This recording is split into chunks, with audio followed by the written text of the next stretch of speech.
As you hobble into the street, the temperature's already rising and it's barely dawn. Dust kicks up with every step, sticking to your sweat. You shield your eyes and walk past clay houses, stacked like loaves of bread, each one with a family already bustling, sweeping, praying, or arguing. A rooster shrieks somewhere, a baby cries, and you get your first real whiff of the city. Sweat, smoke, fish oil, dung, and hot bread, all mingling into something that could bring tears to your eyes. You think maybe you'll find a corner to rest. Big mistake. A group of children spots you and immediately starts shouting something in Akkadian you don't understand. They're pointing, laughing. One throws a date pit at your leg. Another hits you square in the chest with a dried lizard. You back away and duck into an alley. But there's no such thing as an empty alley in Babylon. This one is occupied by a bleating sheep, 2 donkeys, and a man relieving himself on a wall while singing what might be a love song. You quickly move on. You try to orient yourself. But every building looks the same. Mud brick walls with faded paint, small arched doorways, and the occasional scratched-up deity carved into the stucco. Your feet are bare. The street is not kind to bare feet. Tiny shards of pottery dig in. There's something wet you don't want to identify, and you nearly step on a dead rat flattened into the dust like a cautionary tale. As you limp along, someone suddenly yells at you from a window. You have no idea what they're saying, but they're waving a clay bowl furiously. You keep moving, only to trip over a merchant's stall being assembled right in the street. A woman screams, "You've knocked over her basket of beans!" She starts shouting. People gather. You try to apologize, but someone grabs your shoulder and shoves you backward. Now you're sprawled in the dirt, clutching your knee, and being scolded by an old man who smells like camel butter. A priest passes by, eyes you up and down, and mutters something that sounds distinctly like a curse. You sit there dazed, the city still roaring around you, as the sun climbs higher and the heat begins to press in like a heavy hand. And just think, it's not even breakfast yet. You stagger back to your feet, trying to shake off the embarrassment, the heat, and the unmistakable smell of fish brine that now clings to your clothes. You think, maybe if I just get some food, I'll feel better. A little breakfast, something, anything to stabilize your fragile grip on survival. So you follow the scent of baking bread, or what passes for bread here. It leads you to a crowded corner stall where a woman in a faded blue headscarf is slapping discs of barley dough onto a scorching slab of basalt. The sound is hypnotic. Slap, hiss, peel. She doesn't speak your language, but she knows exactly how to look at you like you're dumb and in the way. You hand her a chipped copper coin someone gave you yesterday, and she shoves a hot, nearly burnt cake of bread into your hand. The first bite tastes like disappointment. It's dry, dense, and smoky, with the consistency of compacted sawdust. The outside is slightly charred, the inside is undercooked. Still, it's warm, and you haven't eaten in what feels like days. You're halfway through it when you realize you've also bitten into something crunchy. You freeze. A beetle leg juts out from the next piece like a tiny, accusing finger. You gag. No time to process, because now the flies descend, giant, greasy, fearless flies. They buzz in your ears, land on your bread, your arms, your mouth. One lands directly in your remaining breakfast and promptly dies. Another drinks the sweat pooling in your collarbone. You give up, drop the rest of the bread, and step away as a goat charges in and eats the entire thing, beetle and all. You wipe your mouth with your sleeve and scan the crowd. People are gathering around a smaller stall that seems to be selling something liquid, maybe beer. You join the cluster and realize the drink is served in shallow clay bowls. You take one. It smells like wet bread, vinegar, and the faint aroma of old feet. You take a sip. instant regret. It's lukewarm and chunky. Yes, chunky. It's called Cash, and it's a barley-based beer popular with the lower classes. Historians still argue whether this was more nutrition or punishment. Either way, it tastes like betrayal. You cough. An old man next to you slaps your back hard, then grins, revealing 3.5 teeth. Good, eh? He mutters in something that sounds vaguely like Sumerian. You nod, eyes watering. The crowd starts to thin, and you take the opportunity to find a place to sit. You spot a low stone wall and make your way over. Finally, a moment to regroup.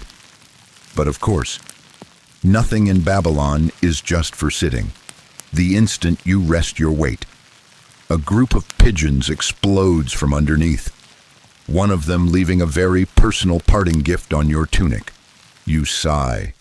There's no winning here. Suddenly, you hear shouting. A gang of young boys is chasing a loose piglet through the street, screaming and laughing. The piglet darts between your legs, nearly toppling you again, and the boys follow, slamming into your knees like a battering ram. You hit the ground. Again, a woman in a heavily embroidered shawl sees you sprawled there and gasps. She leans over, shouting something in alarm. You try to smile, but she quickly covers her mouth and backs away, muttering "Nod to" under her breath. You don't know the word, but it sounds serious. Moments later, someone throws a handful of sand at you for purification, maybe, or insult, or both. You get up slowly, feeling more like livestock than a person. The sun is higher now, and you feel it burning into your scalp. You reach for your head, nothing to shield it, not even a rag. The tops of your ears are already hot and starting to sting. You wrap part of your tunic around your head in a makeshift turban, but it smells like that fermented drink and possibly goat pee, whatever. It's better than nothing. You trudge forward, looking for some relief. Anything cool. A shadow, a breeze, a tree. Forget it. Babylon's trees are mostly sacred and off-limits, and any shade that exists is already claimed by locals who will definitely throw rocks if you intrude. You find yourself in a courtyard where a man is roasting fish over a flame. The scent is powerful, oily, salty, a little spoiled, but it draws you in. You get closer. He glares at you. "Kama shulmu?" he demands, and you freeze. You've no clue what he said, but your prolonged silence seems to annoy him. He waves a greasy hand and shouts louder. People start to look. You panic and point to the fish, nodding. That was your second mistake. He takes your nod as consent, wraps a charred fish in a leaf, and demands 3 coins. You pat your sides. Nothing. You only had that 1 copper piece. He sees your hesitation and rips the leaf open, letting the fish slap to the dirt. Then he picks up a stick and jabs it at your feet. Time to go. You back away, muttering apologies in English, which only makes it worse. Someone behind you laughs, and another voice shouts, "Elamite spy!" Great.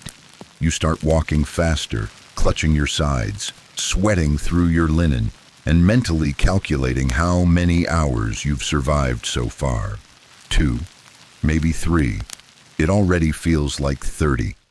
And there's still no sign of mercy, only more sun, more shouting, and the creeping realization that this city doesn't care if you're hungry, sick, or confused.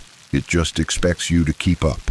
By now, your skin feels like it's been slowly toasted over a dung fire, which, ironically, is exactly what's fueling half the city's cook fires. You're sunburnt, dehydrated, and slightly delirious, but you're determined to blend in if you look like everyone else. Maybe, just maybe, you'll stop attracting so much unwanted attention. Time to change your appearance. Step 1. Fresh clothes. You spot what looks like a public washing area near the edge of a residential block. Women are slapping tunics against flat stones, soap made of ash bubbling around their ankles. You don't exactly want to steal anything, that would probably be, you know, a capital offense, but maybe there's something abandoned. There is. A discarded tunic lies half-soaked on the edge of the basin. It's coarse linen, crusted stiff in places, but it doesn't smell worse than you do. You check the surroundings, then snatch it and hurry into an alley to change. You strip off your sweat-logged rags and pull on the linen tunic. Instant regret. It's itchy. Intensely itchy. Like someone stitched it together using cactus fibers and betrayal. The moment it touches your skin, you start scratching furiously. You wonder if lice were included for free. Probably. A fringe Babylonian custom did include delousing with copper tweezers during family visits, so maybe this is just expected. Still, you look slightly less like a foreigner now. Progress? Next up, grooming. You spot a man seated behind a low table, smearing a paste onto someone's eyelids with a tiny reed stick. Eyeliner. Babylonian men and women both wore it, and not just for beauty. It protected the eyes from the sun and supposedly warded off evil spirits. Sounds practical. You sit down, point to your face, and raise your brows in a me next gesture. He shrugs and gestures for payment. You show him your empty palms. He gestures again. Less friendly this time. You start to back away, but he dips his reed into the pot anyway and lunges forward with surprising speed. In a flash, your eyes are filled with a burning black smear that smells like burnt almonds and cow grease. You cough and blink furiously as he mutters a string of words under his breath. You may have been cursed or blessed, or both. Now adorned with badly applied eyeliner and a rash-inducing tunic, you try to deal with your hair, or what's left of it. The wind has fused your strands into something resembling a bird's nest soaked in soup. You spot a communal grooming stall and wander over. A burly man with a dull bronze razor beckons you forward. You kneel as he roughly yanks your head down and begins hacking away. No shaving cream, no water, just the brutal, scraping kiss of metal on skin. You grit your teeth as he hums a folk tune about some goddess losing her donkey. You leave with half a haircut and one bleeding ear. Still, you're feeling weirdly optimistic. You've survived the rooftop latrine, nearly died from barley beer, and now you look somewhat like a citizen of Babylon. Things might be looking up. That's when you hear it, a horn, loud, low, and ominous. You turn toward the noise and see a procession moving down the street. Priests in elaborate feathered robes, dancers clashing cymbals, men carrying wooden statues of gods on poles. Incense fills the air, thick and choking. Everyone around you drops to their knees or bows their heads. You try to copy them, too slowly. A nearby priest catches sight of you and freezes mid-chant. His eyes narrow. You're not bowing low enough before you can correct your form. He hurls a handful of ash and dried flower petals directly into your face.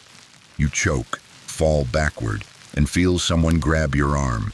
A bystander, a woman in a thick blue veil, yanks you upright and hisses through her teeth. Don't move when they pass. Then she lets you go like you're contagious. You stagger away, coughing, your tunic now dusted with bits of crushed poppy and what smells suspiciously like goat dung. The crowd is parting like a wave for the procession, and you try to slip into a shadowy alcove and disappear. You're almost clear, when someone else shouts in your direction. You freeze. A guard in a bronze helmet is pointing at your feet. You're barefoot, apparently. That's offensive in a temple zone. You glance around. Everyone else has sandals or leather wraps. You, meanwhile, have dusty, blistered feet that scream outsider. The guard approaches. You panic, bow deeply, and mutter something that sounds vaguely religious. He snorts, looks at your eyeliner, and then pats your head. What? He laughs. Is this pity? He barks a string of words and gestures toward the temple steps. Are you being invited in? You follow cautiously. climbing the hot stone stairs, where other supplicants lay offerings, figs, wine, beads. You have nothing. At the top, the temple looms, tall, symmetrical, sunlit, with carved lions guarding the entrance. You swallow hard and step inside. It's cool and dark in the antechamber. The walls glisten with melted incense wax and age-old soot. There's chanting. Someone is weeping softly. You're directed toward a statue, a towering idol of a god whose name you couldn't pronounce, even if your life depended on it, which it might. You try to mimic the others, kneeling, bowing, whispering, but your stomach betrays you, letting out a massive, gurgling growl that echoes through the sacred hall like a dying camel. A few heads turn, someone gasps. You try to cough to cover it, bad move. A priest strides toward you, staff in hand, and gestures violently. You're being kicked out, again. As you stumble down the temple stairs, you hear a final curse thrown your way, something about your ears being filled with donkey brays for 7 lifetimes. Lovely. And as you limp back into the boiling streets, you realize you've only been in Babylon for 4 hours. Your temples throb from heat, humiliation, and whatever ancient spell was just launched at you back at the temple. You tell yourself, I need to regroup. Maybe a market, people are more distracted there. Maybe you can blend in, scavenge a bite to eat. Maybe even rest your legs. A little people watching, some bartering, a whiff of civilization. Nope. Babylon's market is not a place for gentle browsing. It's a chaos tornado of yelling, elbowing, and aggressive smells.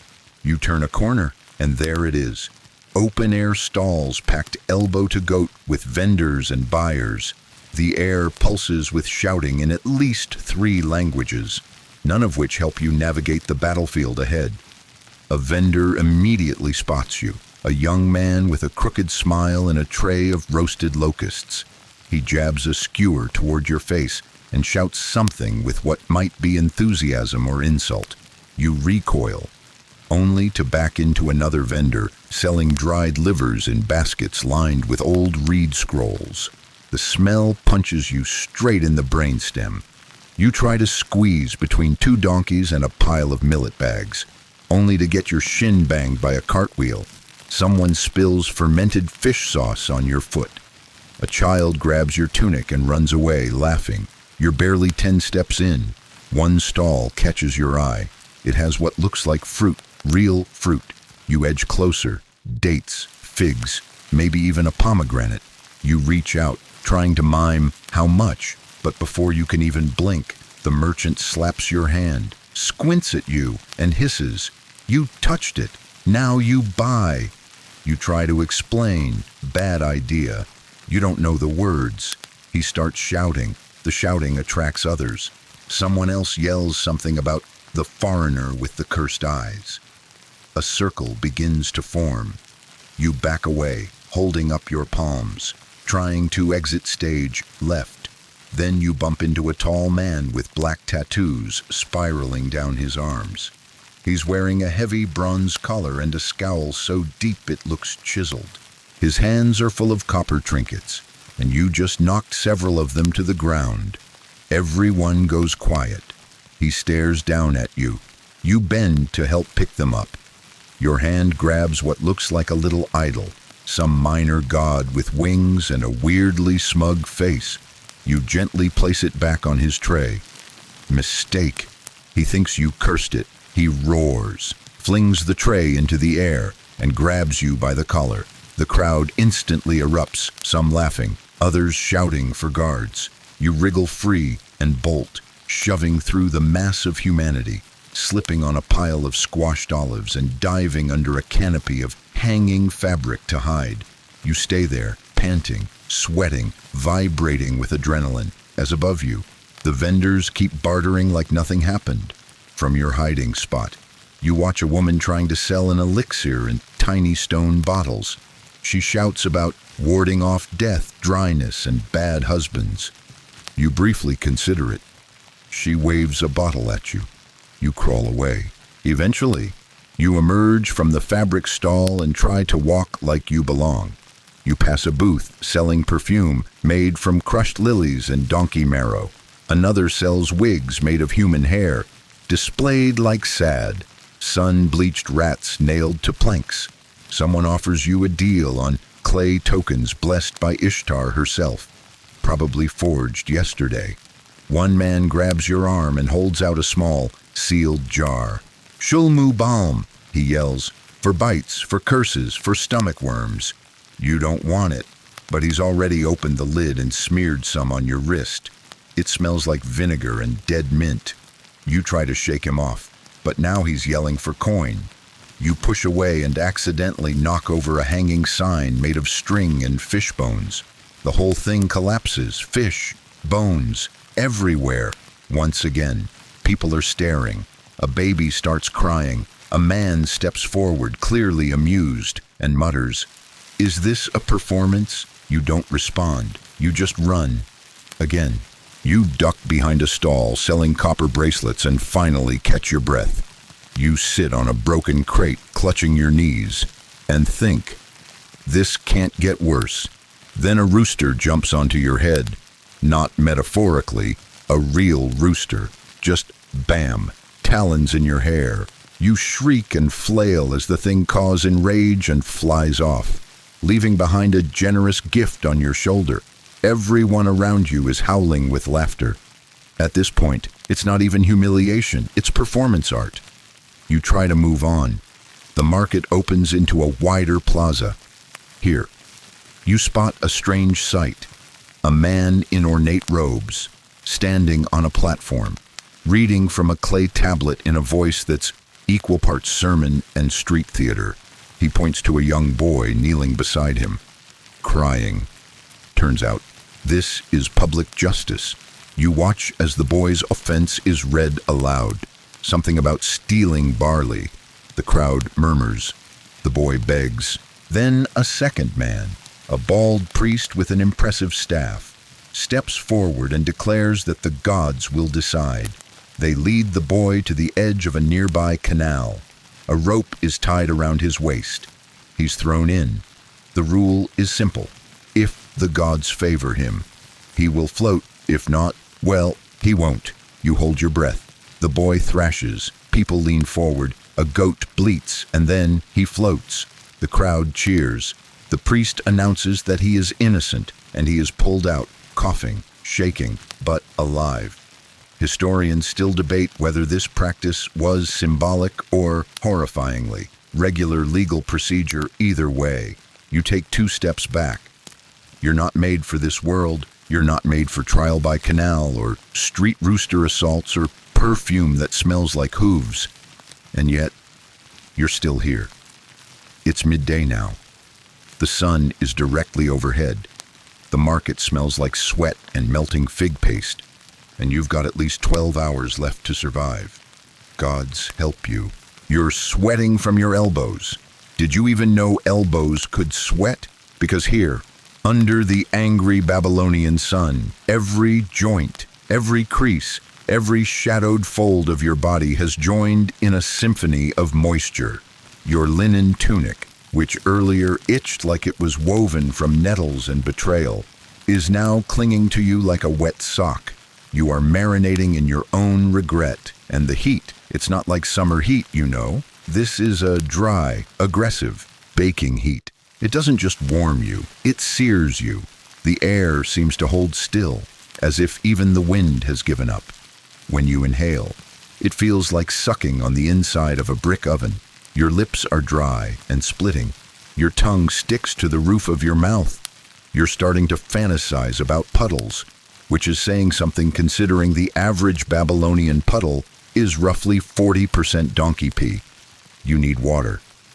Now, you drag yourself through the sun-scorched alleys, squinting at every corner for signs of a public well. A hand grabs your shoulder. You're yanked off the wall by a young guard wearing a bronze helmet slightly too large for his head. He's got that eager, just got promoted energy, and he's furious. Apparently, leaning on a temple wall is a punishable offense. Maybe it offends the god carved there.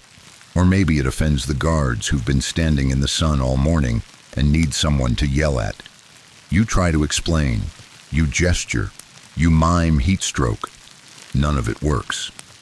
The guard mutters something under his breath and drags you down a side street, past vendors with baskets of dried fish and children playing a dice game using sheep knuckles.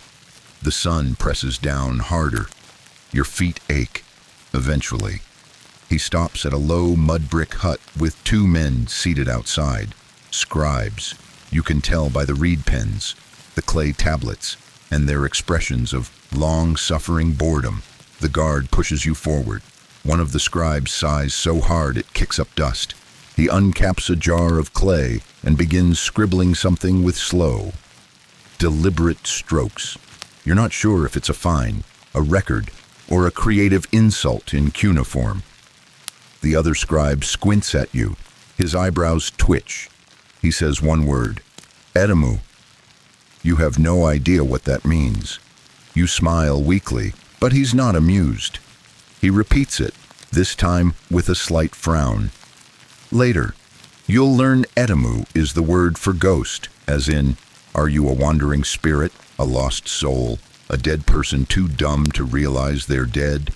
Your appearance, smudged eyeliner, bloodied ear from the barber, rooster stain still drying on your back, has apparently convinced someone you're not fully alive.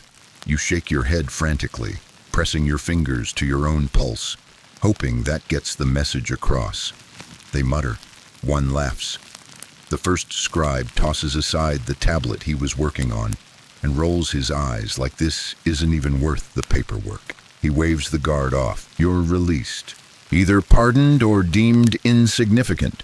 You stumble away, legs shaking. You wander until the alleys widen again, leading to a row of homes marked by colorful cloth banners, each embroidered with protective designs, zigzags, eyes, and strange suns.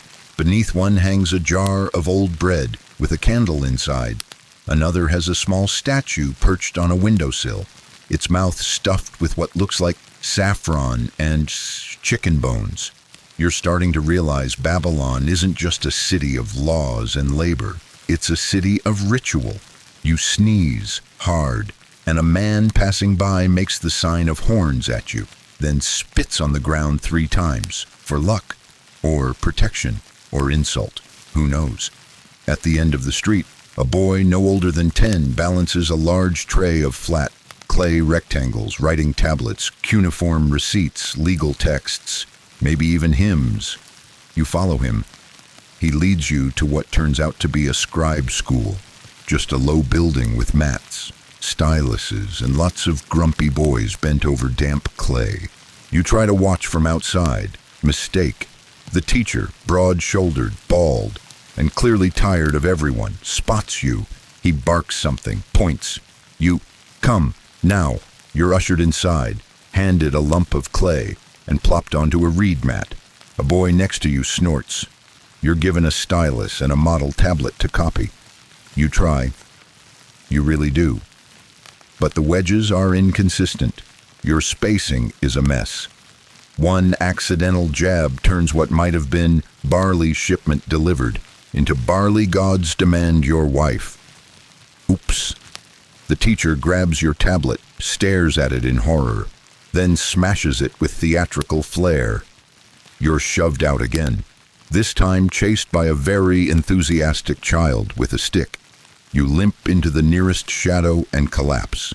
Your knees throb, your head spins, and it's still not even mid-afternoon. The sun is now a merciless disk of molten brass directly above your head, and the city of Babylon has become an oven with walls. The heat is no longer something you endure. It has become a part of you. It climbs into your ears, slithers down your neck, and coils around your ribs like a sunlit serpent. Shade, a myth, breeze. Babylon laughs at your need for breeze. You walk, you shuffle, you drag your sandal-less feet along scorched cobblestones, so hot you swear you hear your skin protesting. You stick to the edges of buildings, seeking the narrowest strips of shade. the sort that might cool your eyelashes for half a second before vanishing again. It's pointless. Babylon is made of sun. Even the shadows feel hot, like standing beside a grumpy oven. You're not alone in your suffering. Everyone around you is wilting. Even the goats look annoyed. A woman with a basket of herbs fans herself with what looks like a fish spine. A scribe stumbles past you, muttering to himself, face red, scrolls dripping sweat. The baked mud brick walls are literally sweating salt. Pale white streaks trickle down like the city itself is crying. You glance toward a distant ziggurat, the towering temple structure that defines the city's skyline. The uppermost levels shimmer in the heat haze.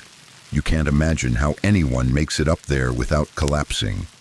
And yet, some poor priest probably had to climb those stairs this morning to offer honey and goat hair to a stone idol with 6 arms and no facial expression.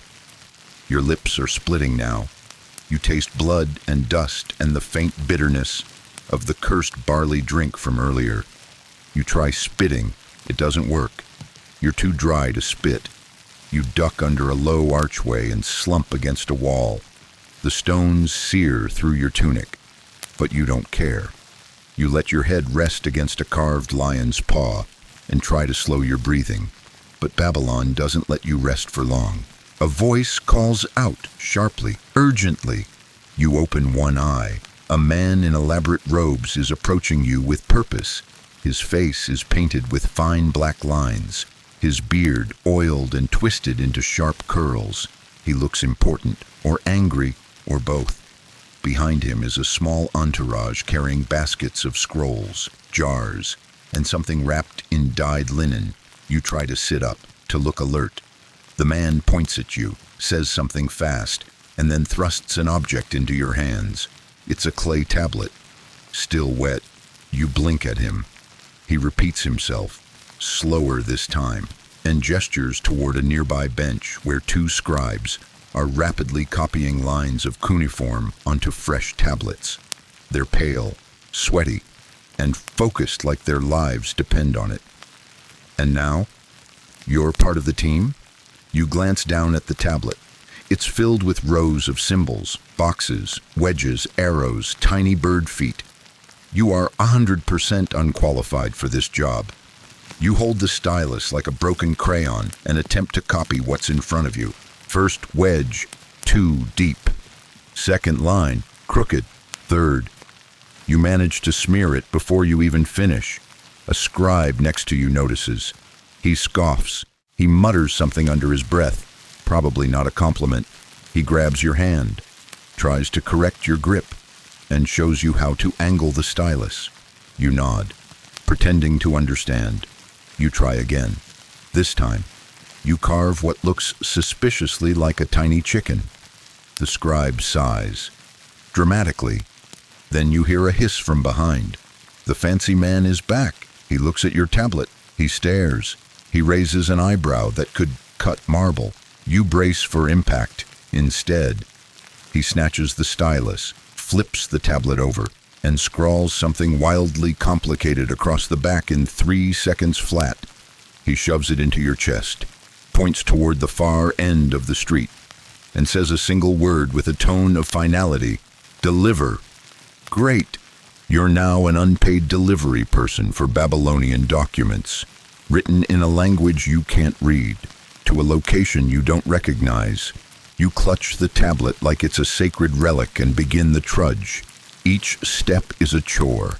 The street is littered with more obstacles, loose bricks, cracked tiles, discarded sandals, puddles of questionable liquid, and at least 2 different animals fighting over a pile of fermented bread. As you limp forward, a cart pulled by oxen lumbers past, the driver cracking a whip and singing off-key. A boy throws a rotten fig in your general direction. You're not sure why.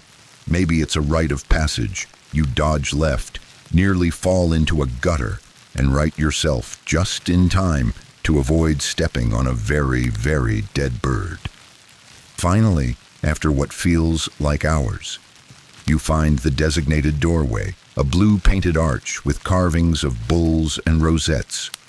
You knock.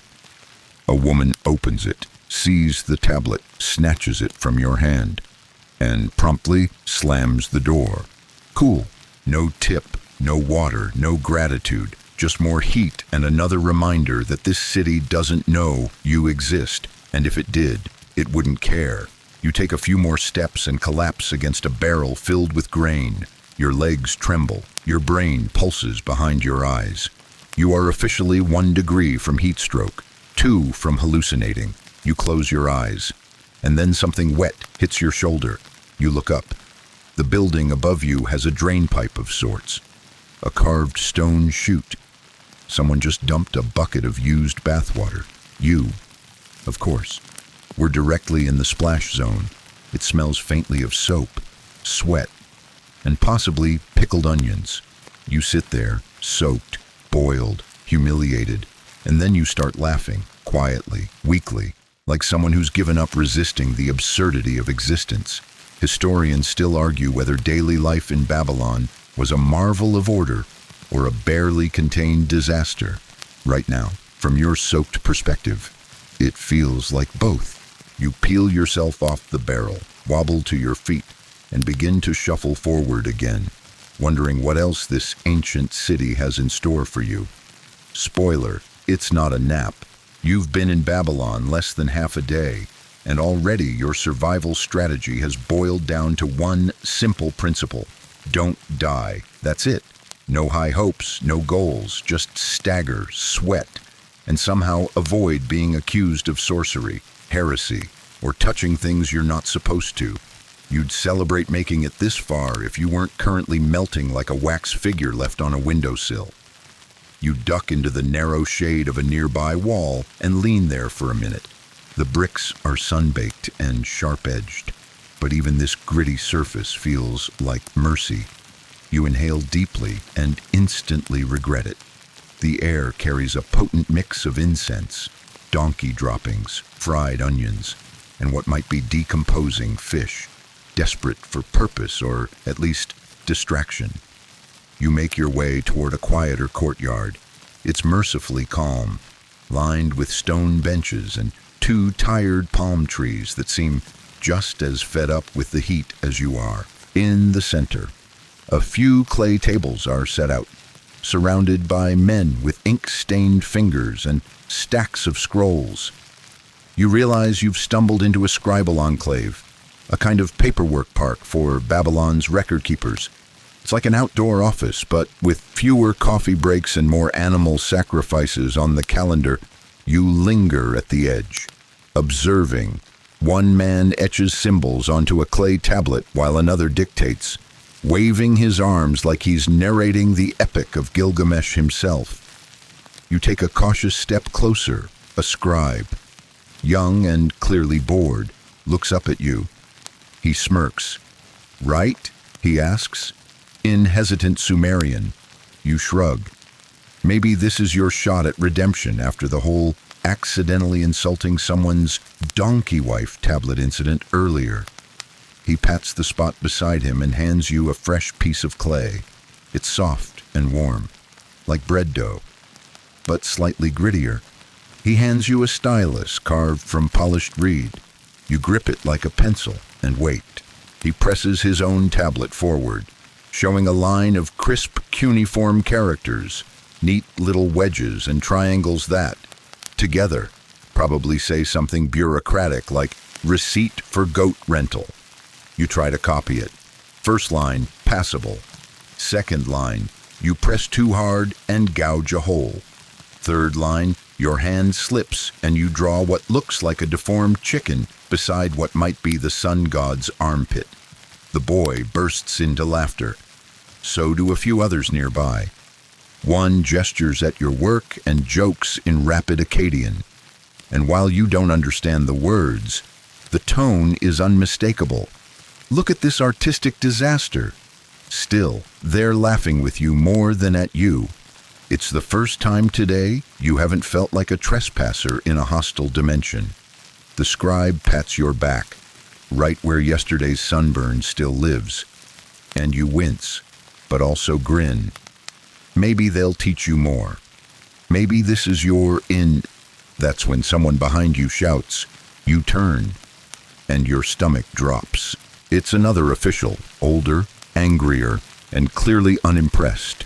He wears a stiff robe, a necklace of ivory beads, and a scowl so deep it could qualify as structural architecture. He stomps toward you, hissing something about unauthorized access and state property. The clay tablet is snatched from your hands. He examines your wobbly writing, then glares. You try to explain, but he raises a hand, a dramatic one-finger wag. Then, with great flourish, he tosses your tablet into a pile marked for rejection. It shatters. You're dismissed. Again, the scribes avert their eyes. You slink away from the courtyard, back into the blinding sun. Your pride has been squished, baked, and broken like that poor tablet. You're not even mad at this point. Getting publicly embarrassed in Babylon is just part of the rhythm. You need a change of pace, something peaceful, quiet. You remember passing a temple garden earlier, somewhere with trees, maybe even a fountain. You wander until you find it again. A courtyard with carefully placed greenery, low stone pools, and even bird song. You enter slowly. No one yells. That's a good start. You sit on a low step and breathe. There's a soft hum of insects, the rustle of wind through papyrus reeds, and the distant murmur of chanting. You close your eyes for a moment. For the first time all day, it feels like the city is letting you exhale. Then a man approaches, tall, bald, and barefoot. A priest, you guess.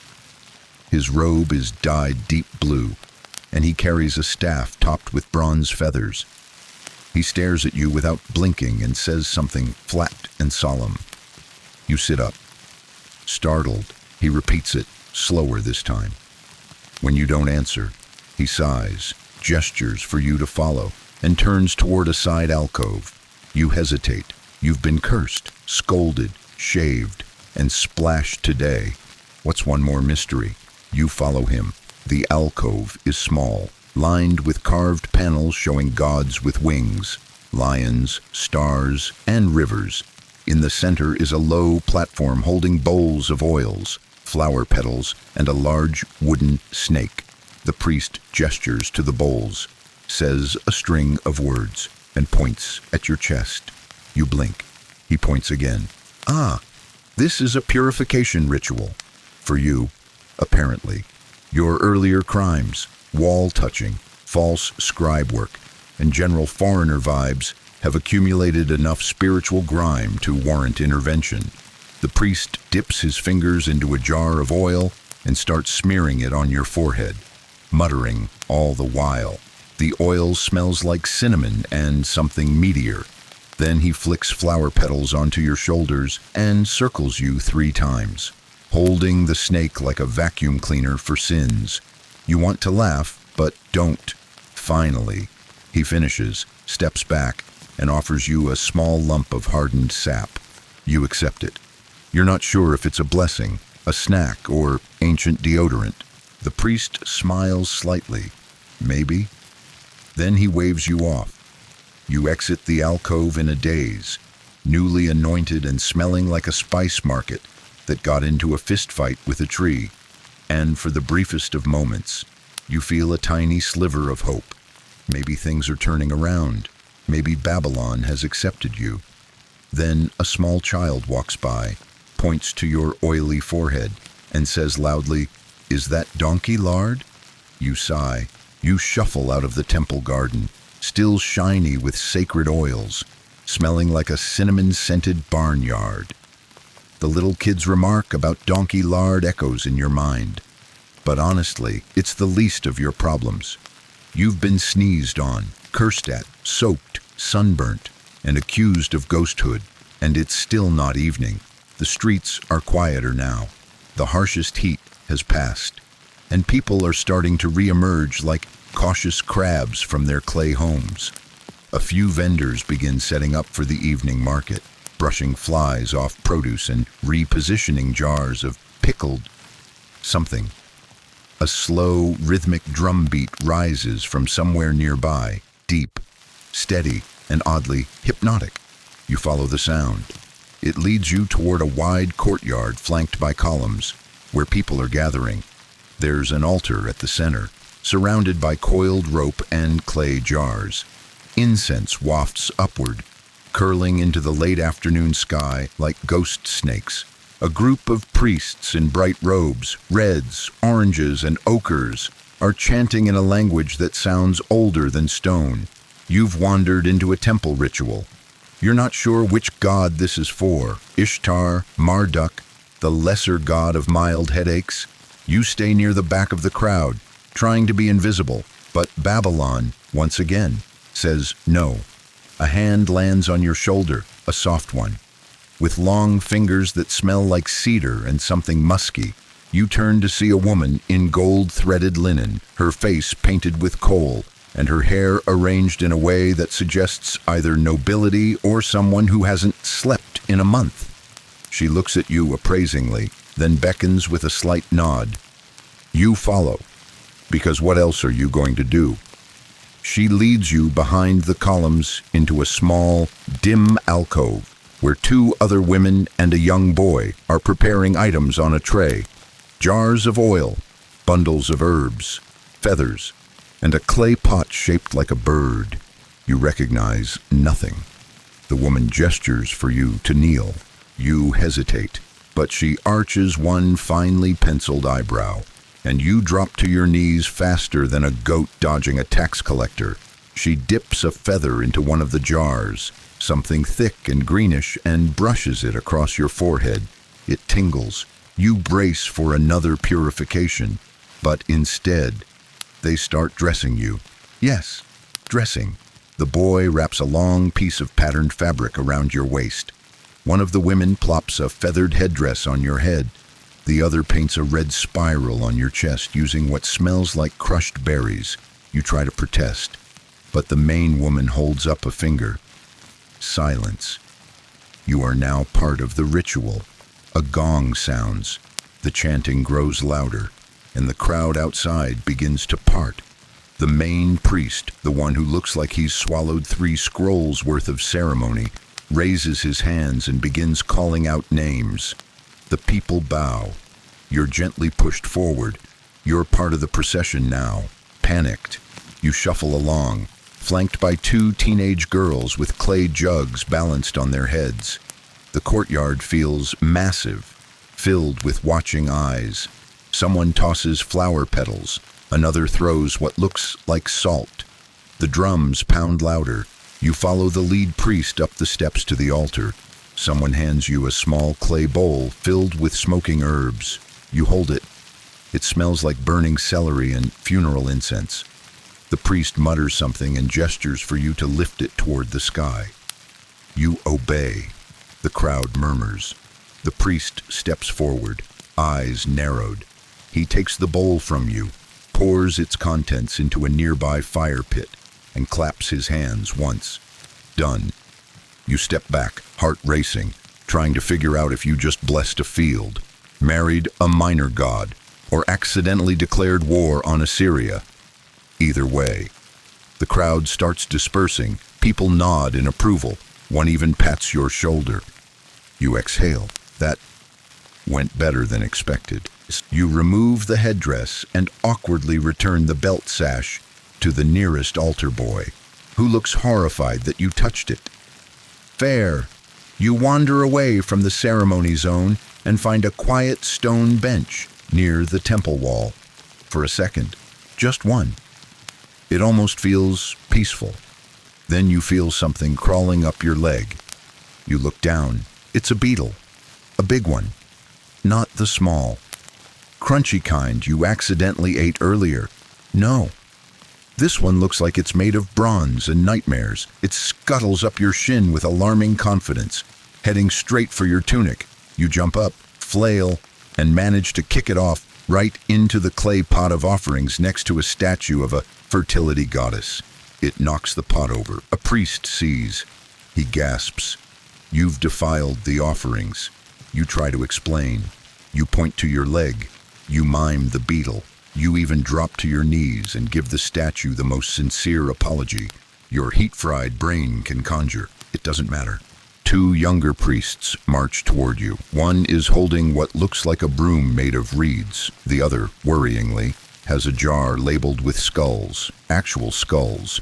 You're grabbed by the arms, gently but firmly, and marched into a side room of the temple.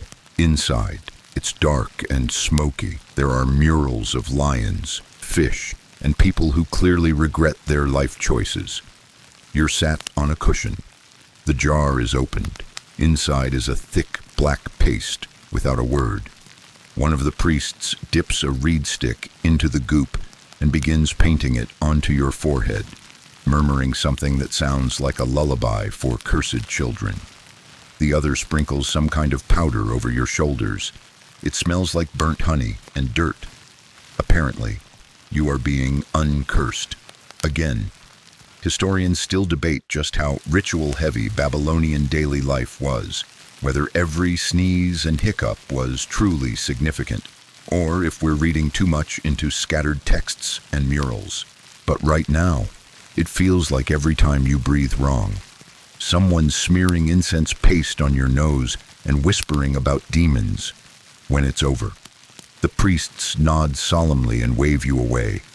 You exit the temple again, freshly undefiled and only slightly sticky, and you wonder how much longer can you keep offending people by accident. You're not sure whether you've been blessed, cursed, purified, mocked, or all of the above. What you do know is that your skin is now covered in a patchwork of dried oils, berry stains, holy powders, and one angry beetle bite.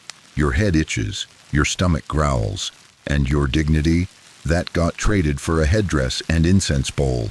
2 rituals ago, the sun's beginning its slow descent, still vicious, but lower on the horizon.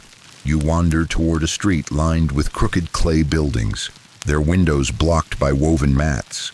A breeze kicks up. Finally, though it mostly carries the smell of sweat, livestock, and something spicy you can't quite place. Probably fermented lentils. Your goal is simple. Find food, real food, something warm, edible, ideally bug-free, and not flung at you by a child. You remember hearing about Babylonian taverns, places where people gather to drink beer, gossip, and possibly trade insults. It sounds promising. You ask for directions. Nobody helps you. But after enough wandering and one too close encounter with a runaway ox, you find it. A narrow stone archway with a faint clay carving of a beer jug above the door. Inside, the light dims, the air thickens. It smells like yeast, smoke, and centuries of spilled barley mash. Welcome to the Babylonian beer house. You duck your head and step inside. The room is cramped and loud. Low benches are scattered around flat stone tables, most of them already packed with men hunched over clay cups and bowls. A woman with powerful forearms and a sour expression wipes a table with what looks like an old tunic. She gives you a quick once-over, snorts, and moves on. You slide into an empty corner bench and try not to make eye contact. Too late. 3 men at a nearby table glance over. One nudges the other. You hear a word repeated twice. Elamite. Elamite, you have no idea what it means, but it doesn't sound like welcome, friend. A clay bowl is thumped down in front of you. It's full of frothy, beige liquid, barley beer. Again, you brace yourself and take a sip. It's warm, sour, with the consistency of watery oatmeal and the aftertaste of damp sock. But you're starving. You keep drinking. The tavern noise grows around you. Dice clatter in the back. Someone is shouting in a corner. A man stands and slams his mug on the table, proclaiming something in a voice that would echo across a canal. The woman with the sour expression shouts back and chases him with a ladle. A group of teenagers in the far corner laughs hysterically, one of them choking on a fig. You look down at your bowl. The foam has settled, and something solid is floating on the surface. You poke it. It sinks. A man slides onto the bench across from you. His beard is braided with red twine, and his tunic has decorative stitching. He's either someone important or someone who thinks he's important. He smiles at you. It's not a nice smile. "You knew," he says. In broken Akkadian, you nod cautiously. From where?" he asks. You point vaguely east. He nods slowly. "Elamite." There it is again. You open your mouth to protest. You're not Elamite. You're just lost and confused and way too sweaty. But he raises a hand. "You like woman?" he asks. You blink. "What?" He leans closer, points at two women across the tavern, both laughing. One pouring beer, the other with a scar across her eyebrow and a dagger on her belt. "They like Elamite." You don't know what to say. You offer an awkward laugh, which apparently is not the correct response. The man frowns. "You not like? You insult?" He stands up. Everyone at his table looks over. You wave your hands. No, I'm not. Look, I'm cursed. Beetle curse. Priest said so." Too late. The mood shifts. The woman with the dagger notices. The noise dips just enough for you to hear someone mutter. He speak against her? This tavern is one bad sentence away from turning into a disaster. You stand quickly, knocking your half-full bowl of beer across the table. It spills like foamy regret onto your lap and dribbles down your leg. The man steps forward. You bolt out the door, into the fading sunlight, back into the relative safety of the open air. You don't look back. You keep walking until the tavern noise fades into background Babylon. You round a corner and nearly collide with a man balancing a tray of clay pots on his head. He shouts something rude, but you're already half running, driven by equal parts embarrassment and survival instinct. You finally stop in a quiet courtyard with a fountain that's not really a fountain, just a shallow basin with a dripping spout shaped like a fish. You sit on the rim and stare into the water. You've nearly been punched for being polite. Again, you're sticky with beer, your stomach is still growling, and you think you might have insulted a priestess or two, or three. Historians still argue whether Babylonian taverns were primarily social hubs or something closer to controlled chaos zones. Based on your experience, the answer is a firm yes. You look up at the darkening sky. A few stars blink through the fading gold. The city doesn't sleep, but maybe, just maybe, it'll start to slow down. For now, you're just glad you escaped without adding "brawled in ancient bar" to your resume. Then again, there's still time. You sit by the not-quite fountain, your hands sticky with barley foam, your tunic soaked at the hem, and your dignity drifting somewhere down a nearby canal. The stars are starting to emerge overhead, peeking out one by one like shy guests at a chaotic dinner party. The worst of the heat has finally ebbed, replaced by something cooler, calmer. But you're not fooled. Babylon hasn't gone soft.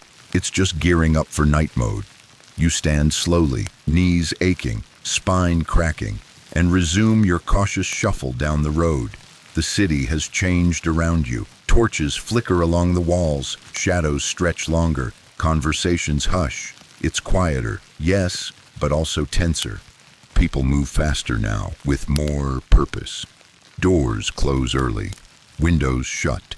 You pass a group of men hammering a broken wheel back onto a cart. Their movements quick and clipped. You decide to find a place to lie low for a while. Maybe you'll just lean against a wall until your legs stop shaking. Maybe you'll find a quiet courtyard and pass out for 20 minutes. You've given up on beds. You've given up on food. You'd settle for a square meter of ground not already claimed by goats or curses. You turn into a side street and spot a dimly lit building with voices murmuring inside, not chanting, just speaking. A tavern again? No, it's smaller, darker, and there's no crashing clay or bar fights. You slip inside. The room smells of candle wax and clay. A small fire burns in a sunken pit. Low benches line the walls, and a handful of men and women are seated around them, sipping from cups and speaking in low, serious tones. A few glance at you. One nods slightly. You nod back, cautiously, and take a seat near the wall. Someone hands you a cup. You sip. It's hot, spiced, thin, bitter, and probably medicinal. You drink anyway, across the room. A man is speaking slowly in Akkadian. You catch phrases here and there. Lunar cycle. Blood in the river. Goat twins born east of Temple. It takes you a moment to realize what this is. An omen circle. These people aren't gossiping. They're decoding signs, looking for divine patterns in everything. Dreams, animal behavior, the color of the sky at dusk. Babylon was obsessed with omens. Every sneeze, every hiccup, every oddly shaped cloud might carry a message from the gods. This room is where those messages are interpreted. You shift uneasily. The man leading the circle looks directly at you now. He narrows his eyes and asks something short and sharp. A question. You shake your head. He tries again. This time, slower. Dream, he asks. Oh no. You hesitate, then nod. You rack your brain for something, anything. You think back to that strange moment earlier, when you saw a white lizard dart across a mural and disappear. Close enough to a dream, right? You mime it. Lizard, you say, wiggling your fingers. White, fast, wall. The circle murmurs. Someone repeats your description. Another says something about sin of the north wind. A third whispers, death in the house of fish. You have absolutely no idea what's going on, but everyone's treating your nonsense like a coded warning from the divine. The lead interpreter finally speaks. Bad for you. Cool, very cool. He reaches for a bundle wrapped in linen and pulls out a small clay disc. He presses it into your hand. It's carved with symbols and smells faintly of myrrh and goat. A protective charm, maybe, or a ticket to the afterlife. You thank him quietly and stand to leave. Outside, the city is darker now. Only the moon and flickering torches light your way. You clutch the clay disc tightly. It's warm in your hand, probably just from your skin, but your brain is ready to believe it's pulsing with protective energy. You make your way toward a small alley lined with clay bricks and woven mats. It's quiet. You pause. This might be a good place to rest. Until you hear the footsteps. Fast, heavy, getting closer. You freeze. Around the corner come 3 men, dressed in simple tunics but with blades tucked into their belts and eyes that say, "We are not here for a friendly chat." One of them points at you. "You," he says in thick Akkadian. "You see woman?" You shake your head quickly. Tall, gold braid. Walked this way. Where? You shrug. He steps closer. You lie? You raise your hands. No lie. No woman. No braid. The man stares a moment longer, then spits to the side. Outsider. No help. He turns, muttering something about curses and foreigners. The group disappears into the shadows. You exhale. Too loudly. Another voice behind you. Wrong alley. You spin. A 4th man. He's leaning in a doorway, arms crossed, watching you like he's still deciding whether or not to report your existence to the gods. You nod respectfully and back away. Fast. You take the first turn you find and don't stop walking until your calves scream and the city feels slightly less murderous. You find yourself near a canal now, dark water lapping gently at the edge, the moonlight dancing across the surface. A few fishermen sleep on boats tied loosely to wooden posts. The water smells like reeds and rot.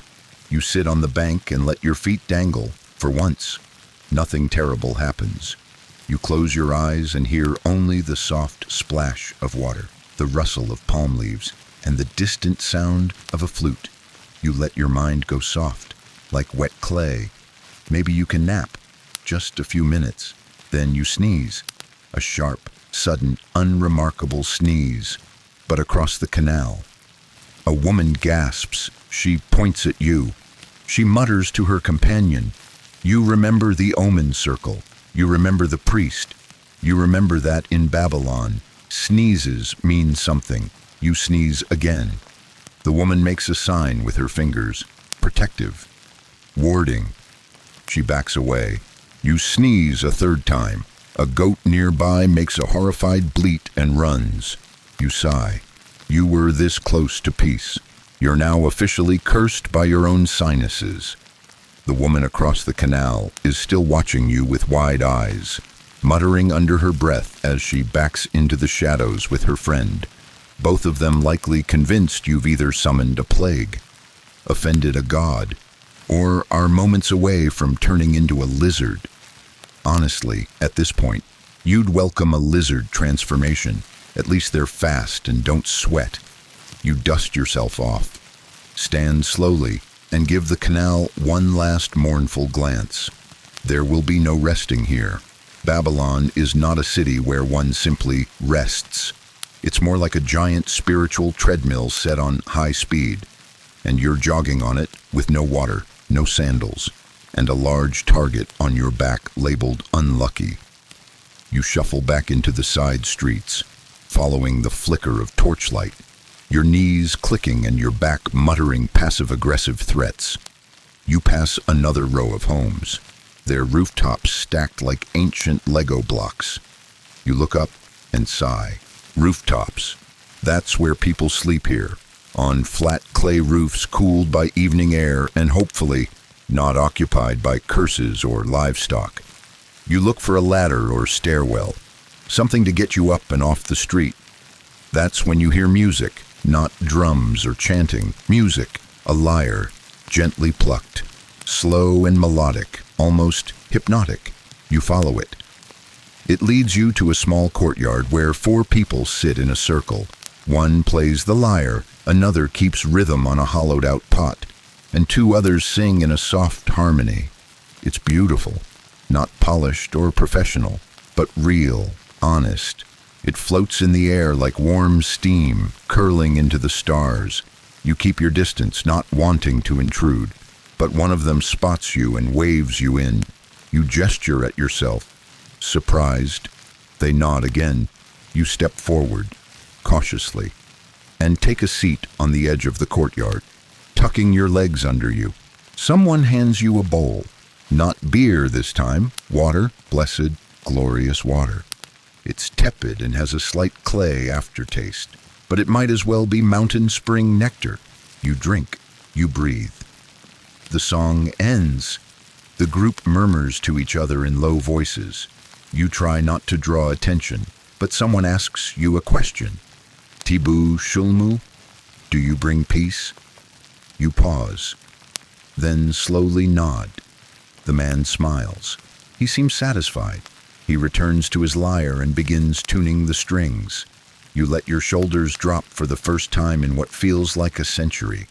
Then a child runs into the courtyard, barefoot and breathless. Someone's in the bathhouse, he blurts. Fell into the hot pool. Instant chaos. The musicians stand. Bowls clatter to the ground, and everyone bolts toward the bathhouse at the far end of the courtyard. You follow, because of course you do. You've come this far. Why stop now? The bathhouse is a low, steamy building made of sun-bleached brick, with a circular fire pit outside. Inside, a pool of hot water glows faintly in the torchlight. Steam curls upward, and in it, thrashing, sputtering, is a man who clearly wasn't expecting his evening soak to turn into a survival exercise. Several others are trying to pull him out with ropes and poles. You leap in to help, grabbing the rope and tugging with what little strength remains in your barley beer-soaked limbs. Together, you drag him out, coughing and dripping, his tunic plastered to his ribs. He wheezes thanks in Akkadian, and a woman quickly drapes him in a blanket. The crisis fades. Everyone exhales. Someone claps your shoulder. You blink at them, startled. "Good," they say. "You strong." You force a tired smile. "Strongish," you whisper. "Mostly just cursed." The bathhouse slowly empties. People return to their corners, wrapping up in cloth, chatting softly. The man you helped waves you over and offers you a small bowl of oil. It smells faintly of mint and smoke. You don't know what to do with it, so you smear some on your arm and hope that's acceptable. Someone motions toward the pool, the safe one, the cool one. You're invited to bathe. You hesitate. You haven't really bathed since arriving, unless you count the accidental beer shower and temple anointings. You peel off your tunic, step cautiously into the water, and sink in up to your shoulders. Bliss. It's warm, but not boiling, smooth, heavy with minerals. You let out a noise somewhere between a sigh and a low groan of resurrection. Around you, others do the same. It's not fancy, it's not private, but it's healing until you notice the scrubbing, not yours, someone else's. A woman with calloused hands and zero sense of personal space approaches you with a handful of crushed reeds and what looks like a loofah made of twine and seashells. She says something like, "You dirty," and then begins scrubbing your back, like she's trying to remove a curse carved into your spine. You yelp. The loofah feels like it's made of coral and judgment. She scrubs harder. You bite your lip. By the end of it, you're cleaner, redder, and a little traumatized. You climb out, damp and steaming, and someone hands you a fresh tunic. Not fancy, just plain linen, soft from many washings. You slip it on. For a moment, you almost feel human again. Then someone behind you laughs. You turn. 3 boys are pointing at your back. One of them mimes a gesture, 2 fingers tracing something on his spine. You find a polished copper tray and angle it behind you. There it is. A large, awkward swirl of red welt marks across your back. The result of the scrub down. It looks like you lost a fight with a squid. You sigh. Still. You're clean, and the night air feels soft against your skin. Maybe you've earned a little sleep. You climb the steps of the nearest rooftop, moving slowly, quietly, like someone on holy pilgrimage to a mattress that doesn't exist. You find an open space near a chimney, curl up in the corner, and exhale. The stars above Babylon are bright tonight, clear and crisp. You can see the curve of the Milky Way, the glint of Mars, and the faint flicker of oil lamps all across the city below. You close your eyes. Then you feel something land on your foot. You open one eye. It's a mosquito. Of course it is. The mosquito lands on your foot with the kind of confidence only something tiny and full of malice can have. You flick it away. It returns. You slap. It dodges. Another joins. And then another. Before long, your entire lower leg feels like a runway for bloodthirsty insects that have survived generations of temple incense and summer storms. Babylon's mosquitoes, it turns out, are undefeated. You sit up on the rooftop, half buried in a linen tunic that still smells like fermented barley and temple soap, and begin your midnight ballet, arms flailing, hands slapping, swatting the air like you're reenacting a sacred dance, choreographed by someone who hated you personally. Across the rooftop, someone grumbles and rolls over. You freeze. One wrong move, and you'll be thrown off this rooftop too. You're already the sneeze spirit guy from earlier, and your reputation is circling the drain faster than a goat on market day. You settle down again, pulling the scratchy tunic over your face like a sad, ineffective mosquito net. It muffles the buzz but doesn't stop the bites. They just aim lower. You resign yourself to being eaten alive by history's earliest air force. Still, something about the night feels calmer. The city has quieted, far below. The alleys of Babylon are hushed. You hear the occasional soft bleat of a goat, the distant clatter of a dropped amphora, and somewhere in the distance, the high, sweet notes of a reed flute. The stars above stretch wide and bright, scattered across the black like powdered sugar over burnt flatbread. A breeze lifts, finally, and brushes across your face with a touch that could almost be called kind. You start to drift. Then a rooster crows. You blink. That's not normal. Roosters don't crow in the middle of the night unless something's gone wrong, or unless they've been cursed. Which, honestly, in this city, feels like a very real possibility. You sit up again, careful this time not to wake the others. You listen. Another sound follows, low, rhythmic chanting coming from the street below. You inch toward the edge of the rooftop and peer over. A procession, not a festival, not a parade, something quieter, more serious. Torches flicker in the darkness, carried by figures in long robes. Some wear animal masks, jackals, bulls, owls. A woman walks in front with a bowl of smoldering herbs, the smoke curling upward in delicate spirals behind her. Two men carry a small child between them. The child is blindfolded and clutching a birdcage. This is not for entertainment. This is something older. You've stumbled across a ghost-banishing ritual in Babylonian belief. The dead do not always rest if someone dies violently, suddenly, or without proper burial rites. Their spirit may linger, not malicious necessarily, but restless, hungry, desperate. These spirits, called Atemu, were feared.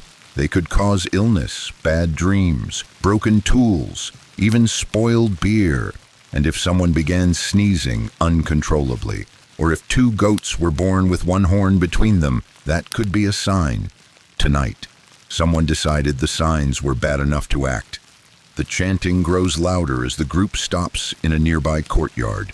You stay perfectly still, watching. The woman with the bowl raises it high. The child is made to circle the fire pit 3 times, still blindfolded, still holding the cage. One of the masked men scatters ash into the air. Then it all goes quiet.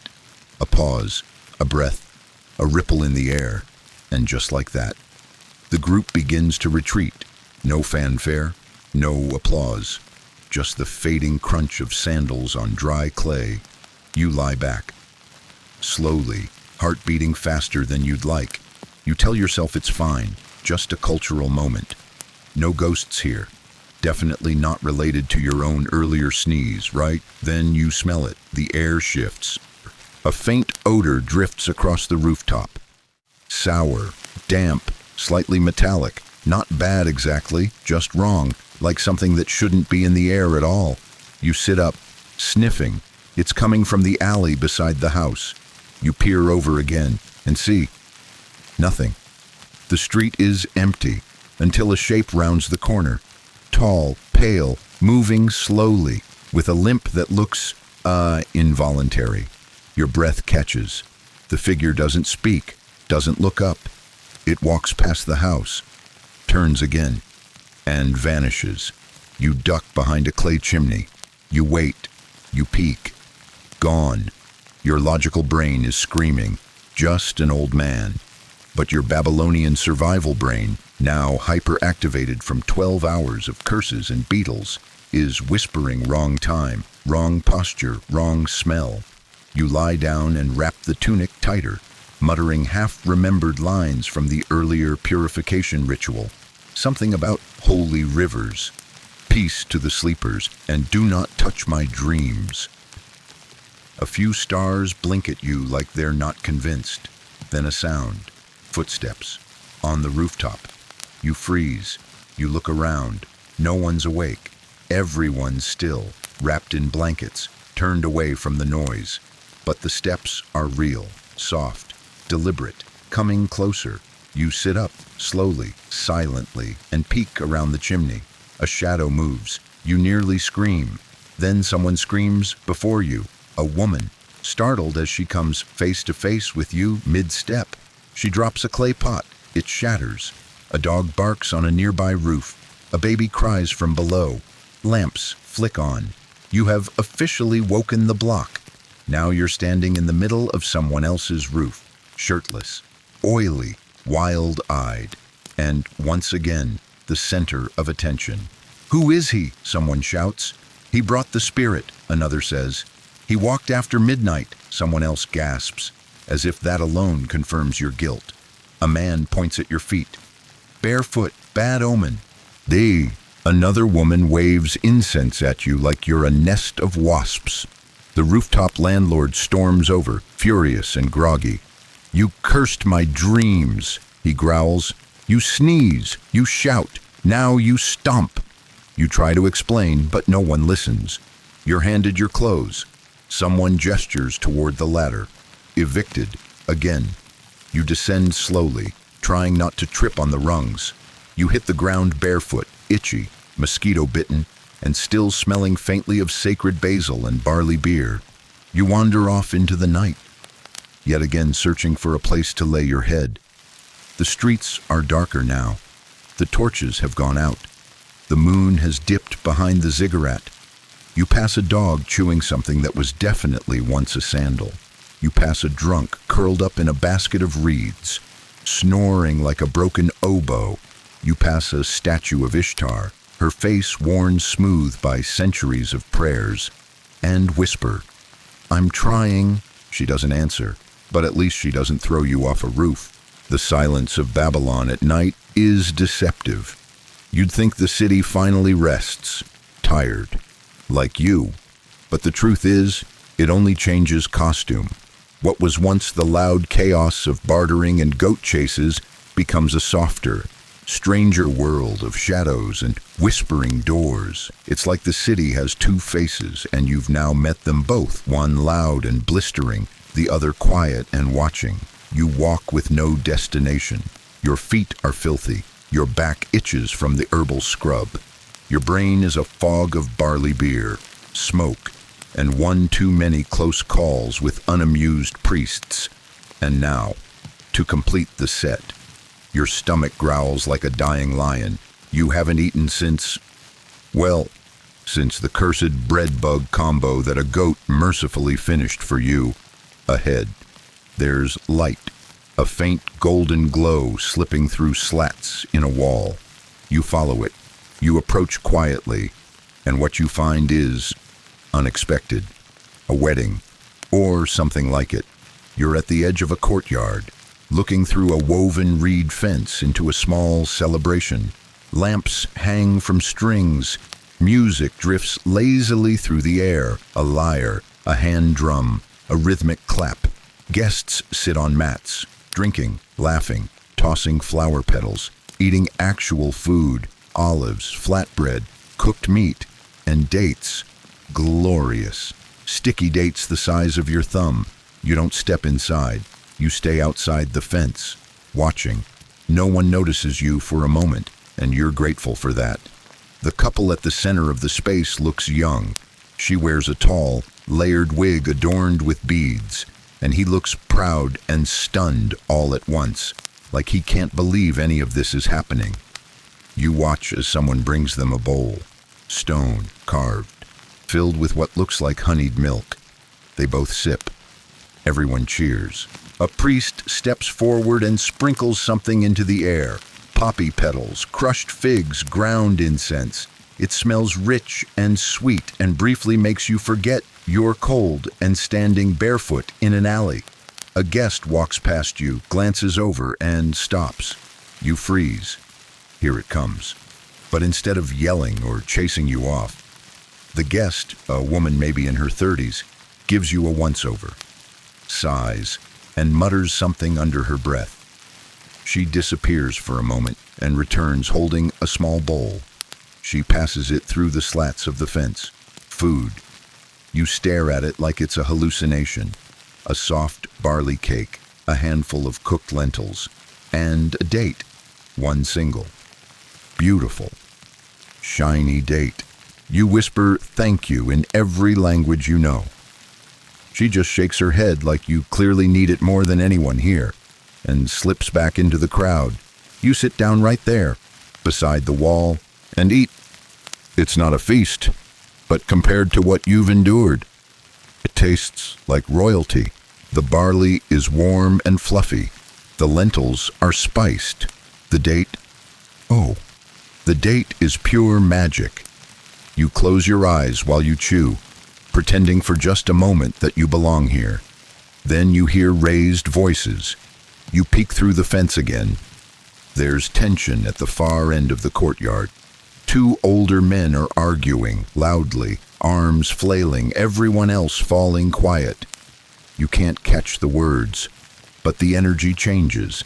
Guests start looking around. Someone claps sharply. The priest raises his hands, and then another guest slaps someone hard. The crowd gasps. The wedding is over. Just like that, people begin to scatter. Dishes are cleared. Musicians pack up.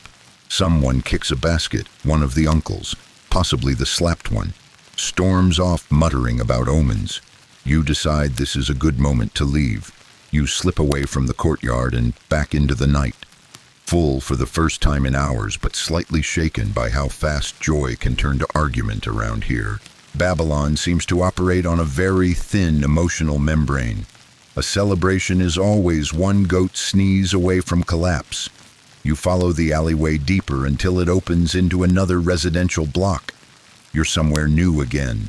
Same bricks, same walls, same smells, but unfamiliar faces. People here walk slower. A few sit on thresholds, whispering. Others are carrying baskets covered in cloth.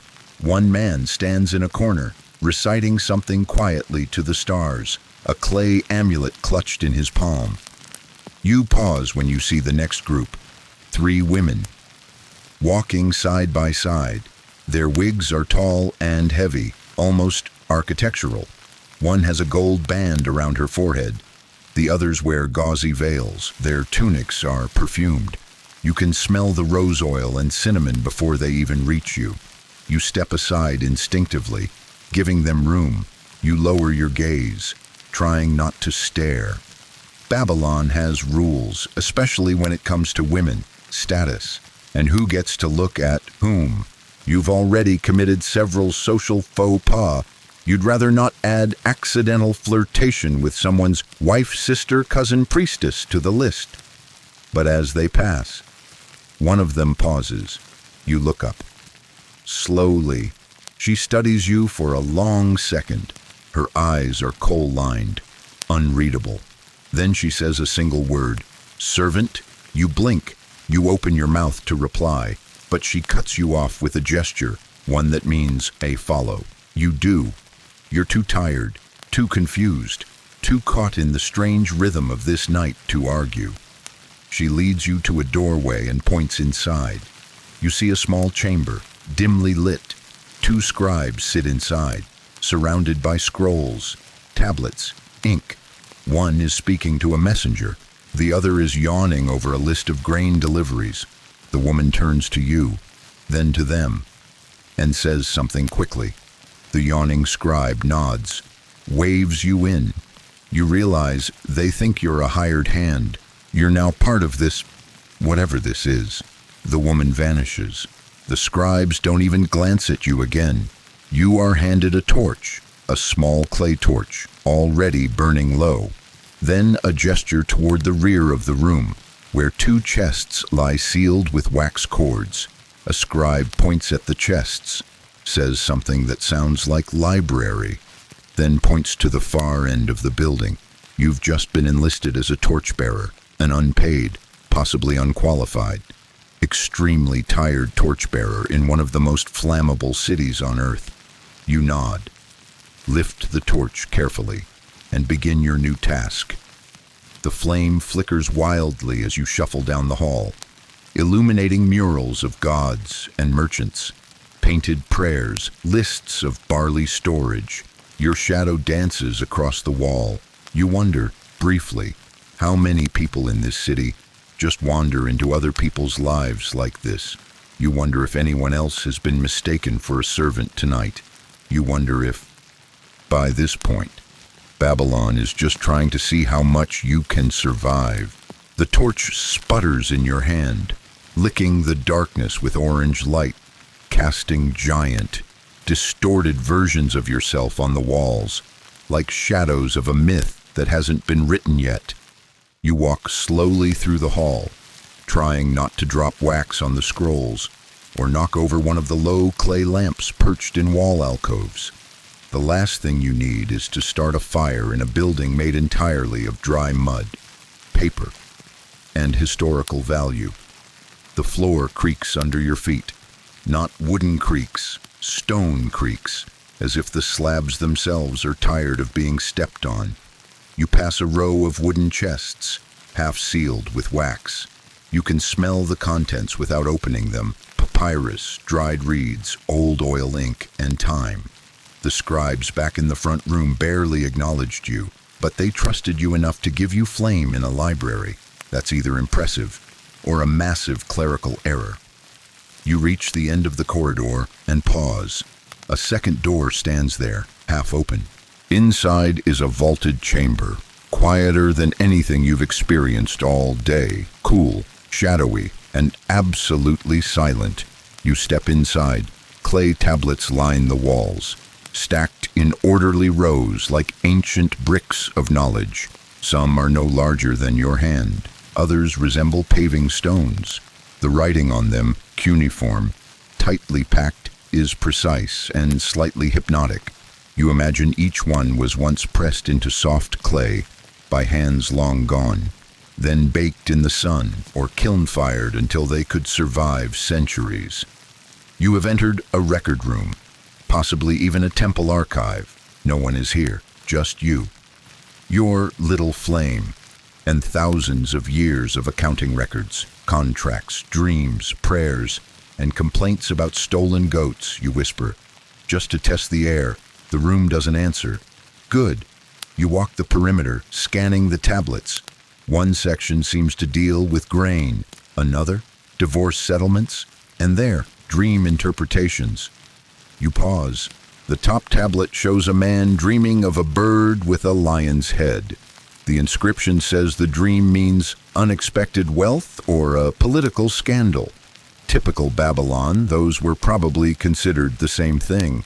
Another tablet has an entry that reads, "If a woman dreams of a broken loom, her neighbor will soon become sick." You mentally note how often Babylon links dream logic to whoever lives next door. Must have made neighborhood relationships delicate. You're pulled from your reading by a soft sound. Footsteps. Not loud, not hurried, but definitely not yours. You blow out your torch immediately, plunging the room into deep darkness. You flatten yourself against a cool stone pillar and hold your breath. The footsteps grow louder, then stop. Someone exhales. Then you hear the splash of water in a nearby basin, and then a muttered complaint. Not a ghost, not a thief, just a man, tired, cursing about how he's the only one who ever cleans up the wax drippings around here. You let out a silent breath. Just a caretaker. You take one step backward and kick a tablet. It hits the floor with a sound that can only be described as historically incriminating. The man outside shouts. You freeze again. A head pokes in. "You!" he barks. You consider your options. You could run, or you could nod and act like you belong. You go with nodding. Then you mime torch duty and gesture toward the floor like you're just a clumsy but well-meaning assistant.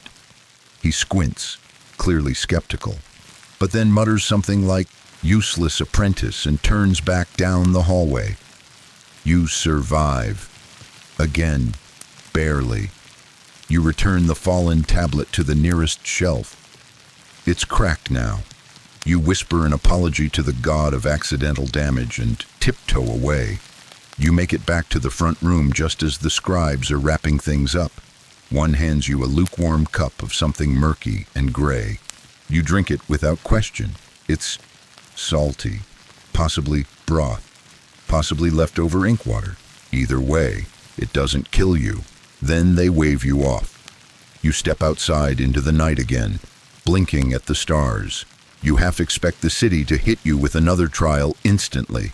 But for once, it's quiet. The street is empty. Even the dogs are asleep. You begin walking again, slower this time, letting the strange calm wash over you.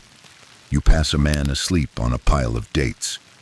His mouth open, flies resting like royalty on his lip. You step over him gently. You pass a painted doorway with warding signs carved around the frame. You pause for a moment and touch one lightly, just in case. No such thing as too much protection. Finally, you spot a wide canal with a flat wall beside it, low, sheltered from the wind, and completely unoccupied. You sit, you lie back. The ground is hard. You don't care. Above you, the stars still shine. You can see the belt of Orion, though here they call it the True Shepherd.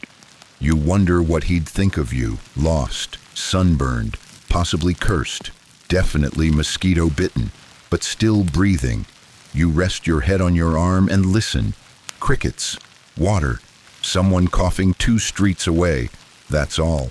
And then a sound that doesn't quite fit. A voice, shouting, loud, urgent.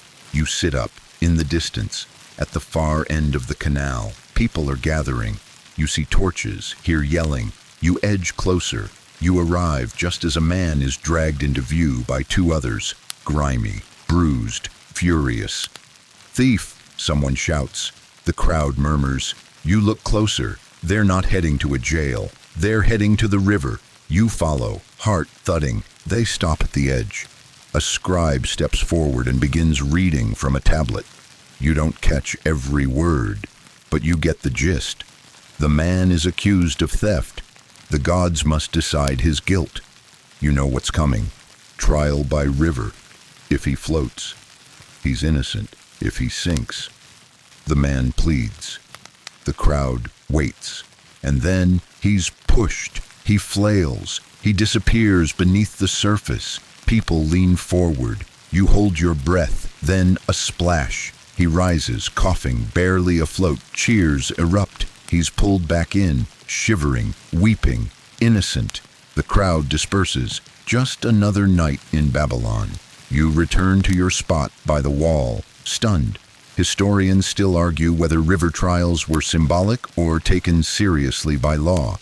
Tonight, you saw a man's life hang on the ability to tread water. You lie back down, letting your heart beat slow. You haven't slept. You haven't eaten much, but you're still here. And in Babylon, that's saying something. You're lying on your side, pressed against a sun-warmed clay wall beside the canal, trying to figure out if what you just witnessed actually happened. A man nearly drowned, was declared innocent by virtue of floating, and then walked home soaking wet with people clapping him on the back like he'd just returned from war. Babylonian justice isn't exactly subtle.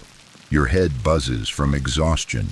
Your stomach is full of borrowed lentils, and whatever that salty broth was, probably not poison, though it's still up for debate. You've been cursed, mistaken for a servant, accused of being a spirit, and now, finally, you feel the night starting to loosen its grip. Then you hear something new. Laughter, not threatening, not mocking, just honest. Full belly laughter. You sit up and follow the sound. It's coming from a courtyard 2 houses over, where the light of a small cooking fire flickers through a broken reed wall. You peek through a gap and see a small group gathered, neighbors, maybe extended family. Some are young, others older. A few children chasing a chicken in slow, giggling circles. A man with a soft belly and a louder voice is telling a story. You can't follow every word, but the rhythm of his speech, pauses, bursts of energy, mock accents, makes it clear he's good, the kind of storyteller whose words you can almost see. The others are enthralled. One woman is laughing so hard she's wiping tears from her face with a scarf. You stay hidden in the shadows, watching. Someone passes around a bowl of roasted chickpeas. A toddler offers one to the chicken. It declines. Then a familiar sound cuts through the warmth of the moment, your stomach. growling again, traitorous and loud. A teenage boy glances toward the sound, peers into the dark where you're crouched, and tilts his head. You try to melt into the wall, but it's too late. You've been spotted. You brace for the usual yelling, pointing, suspicion. Instead, he walks toward you, holding something in his hand, a fig. He offers it wordlessly, the way someone might offer a towel to a drowning man. You take it carefully. It's soft, perfectly ripe and warm from his palm. You mumble a thank you. He shrugs like it's nothing and walks back to the fire, tossing a pebble at the chicken for good measure. The story resumes.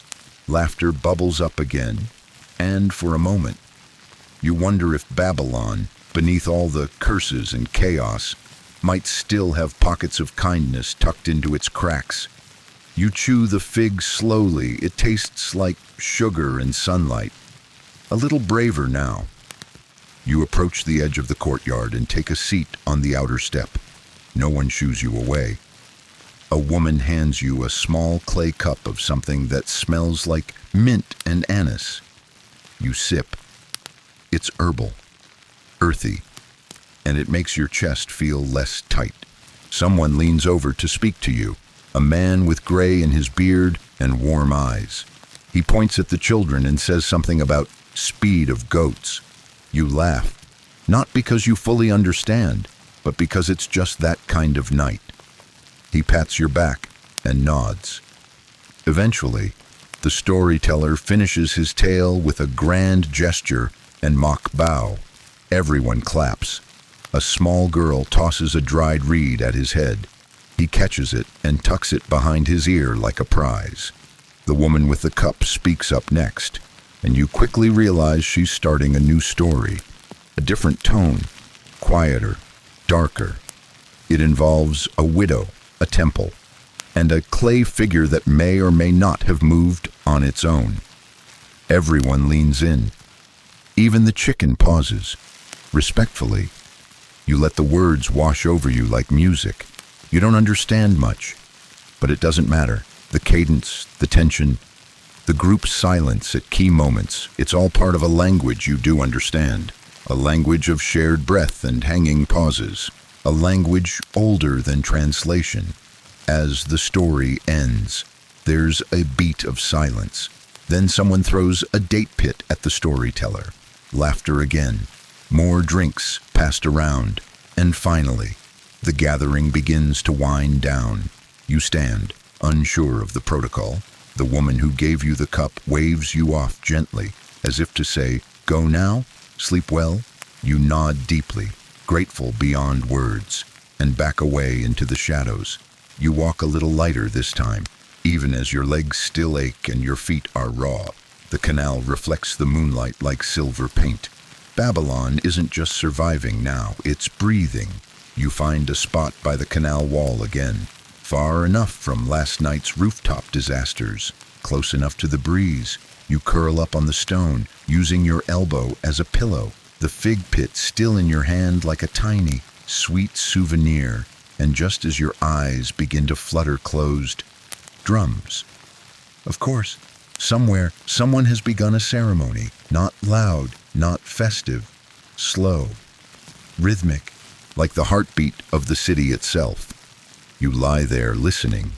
The drums are joined by faint flutes, the hush of feet on gravel, the occasional low chant. Maybe it's a funeral, maybe a temple rite, maybe a midnight celebration of a god who prefers silence and shadows.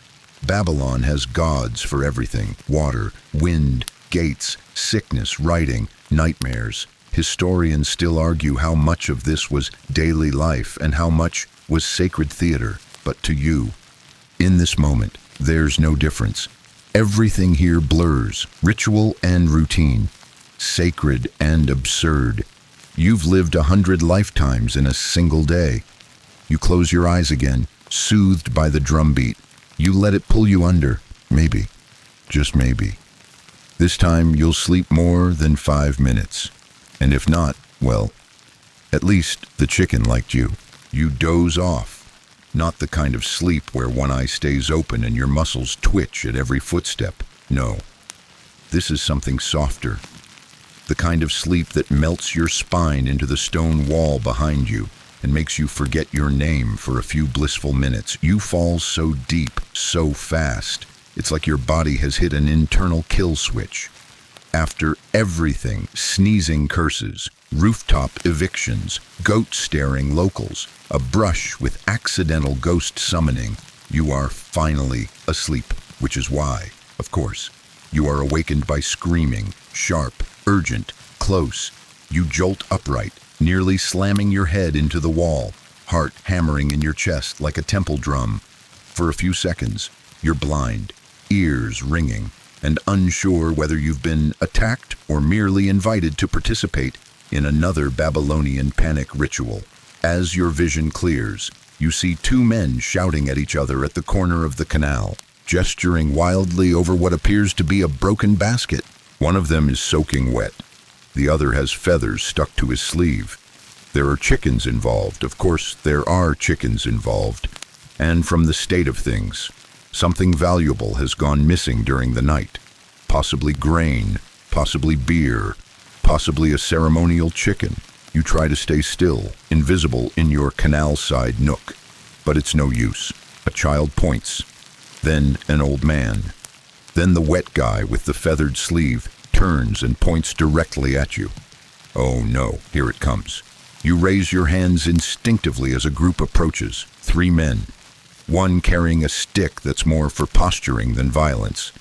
They don't grab you. But the energy is clear. They want answers. You, the outsider, the night wanderer, the sneezer, the man whose luck is circling the drain, are now a suspect. One of them speaks sharply. You catch a word. Ganzi, thief. You open your mouth, but only a confused vowel comes out. You try again, something about sleeping, about how you haven't moved, about how you very clearly do not have a chicken tucked under your tunic. They don't seem impressed.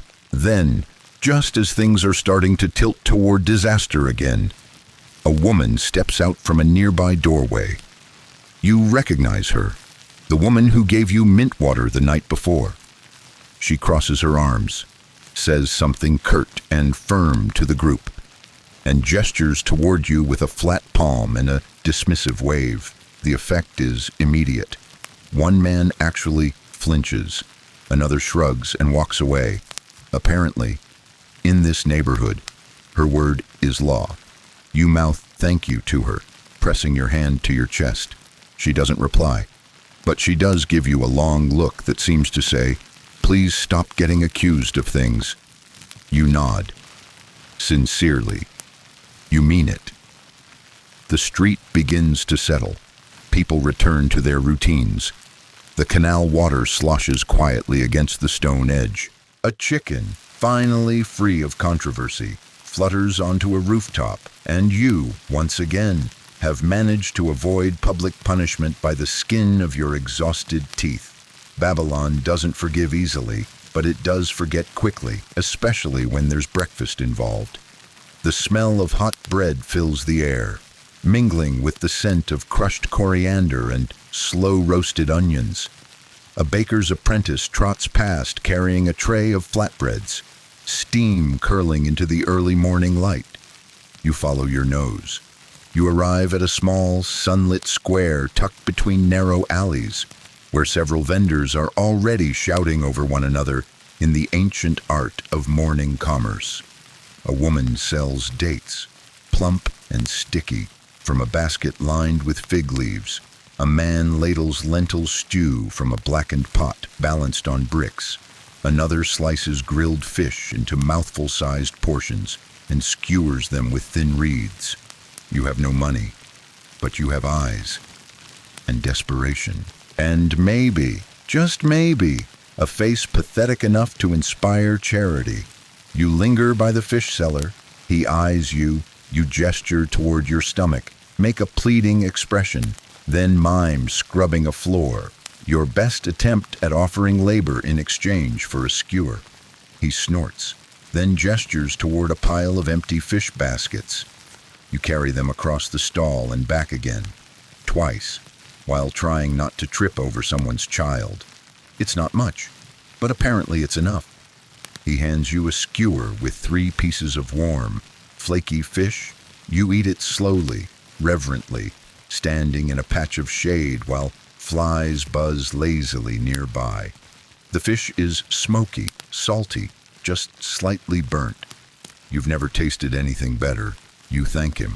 He waves you off. Further down the street, a crowd is forming again, larger this time, more focused. You wander toward it, now more curious than cautious. You arrive just as a man steps onto a raised stone platform in front of the crowd. He's older, wearing a robe trimmed with blue thread and holding a tablet. Beside him is a scribe with an inked stylus, already writing. This is not a priest, this is a judge. You're witnessing Babylonian public justice. The man reads from the tablet, voice loud and practiced, a dispute over property, inheritance, and temple donations. A woman stands nearby, arms crossed tightly, jaw set. A younger man argues back, possibly her nephew or cousin. The judge listens. The scribe records. Then the woman speaks. She begins calm, then rises in pitch and fury, waving a folded cloth and referencing, if you caught it correctly, a promise made before the god Shamash. The crowd gasps, she weeps. The young man rolls his eyes. Someone near you whispers something that sounds like he's done for. The judge lifts a hand. The scribe stops. After a moment's pause, the judge announces his decision. The younger man slaps his forehead. The older woman begins weeping again, but this time in relief. She bows to the judge, to the scribe, then to the sky itself. The crowd claps politely. You realize you've just watched justice unfold, Hammurabi style, right before your eyes. Historians still argue how accessible Babylon's legal system was to the poor and to women, but what you just saw felt, at least in this small corner, surprisingly human, passionate, loud, but human. You step back into the street as the crowd disperses. The city is fully awake now. The sky is pale gold. Roofs glow with the first heat of the sun. The temple ziggurat, towering in the distance, throws a long ancient shadow down the market road. You walk on. You pass a boy chasing a goat that has stolen his bread, a man napping in his cart, a girl drawing spirals in the dust with a stick. You nod to a vendor. You avoid eye contact with 2 officials in feathered hats. You've survived another morning in Babylon. You've eaten fish. You've avoided arrest twice. And now, incredibly, you begin to wonder if you might actually make it through an entire 24 hours in this ancient city, assuming, of course, that nothing else goes wildly wrong. You're beginning to think that maybe, just maybe, you've cracked it. The rhythm of Babylon, the rules of survival. Keep your head down, your hands visible, and your mouth shut unless bread is involved. You've had breakfast, avoided imprisonment, and even learned the phrase for "I have no idea what's going on" in a dialect that's only mildly offensive. Your confidence, however, is short-lived, because not 5 minutes later, you step directly into a funeral. You don't mean to. One moment, you're navigating a shaded side alley, admiring how the sun catches on the ochre-colored walls. The next, you emerge into a courtyard thick with incense smoke and sorrow. A body lies in the center, wrapped in linen, head resting on a carved wooden pillow, coins placed over the eyes.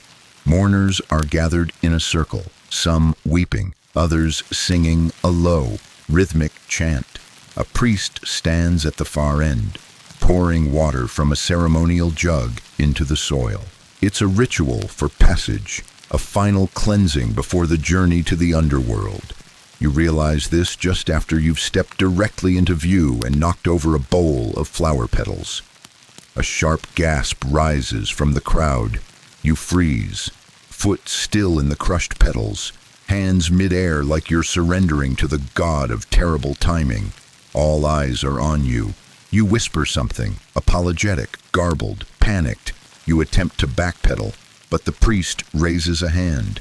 He beckons you forward. This is not going well. The crowd parts slightly.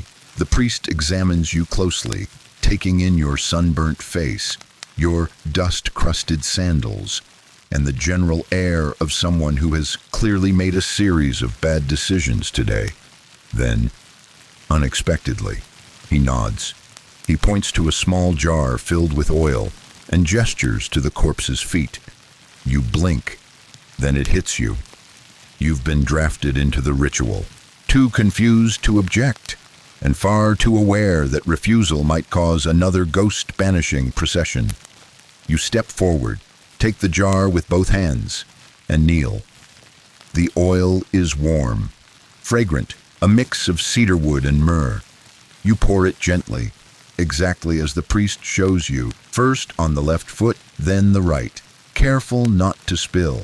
The air is so still, so thick with meaning, it feels like you've stepped out of time. No one laughs, no one scoffs. You are, for one strange moment, part of something sacred. After the pouring, the priest offers a small cup of water, which you drink in silence. Then, just as quietly, you're dismissed. A woman hands you a cloth to wipe your hands.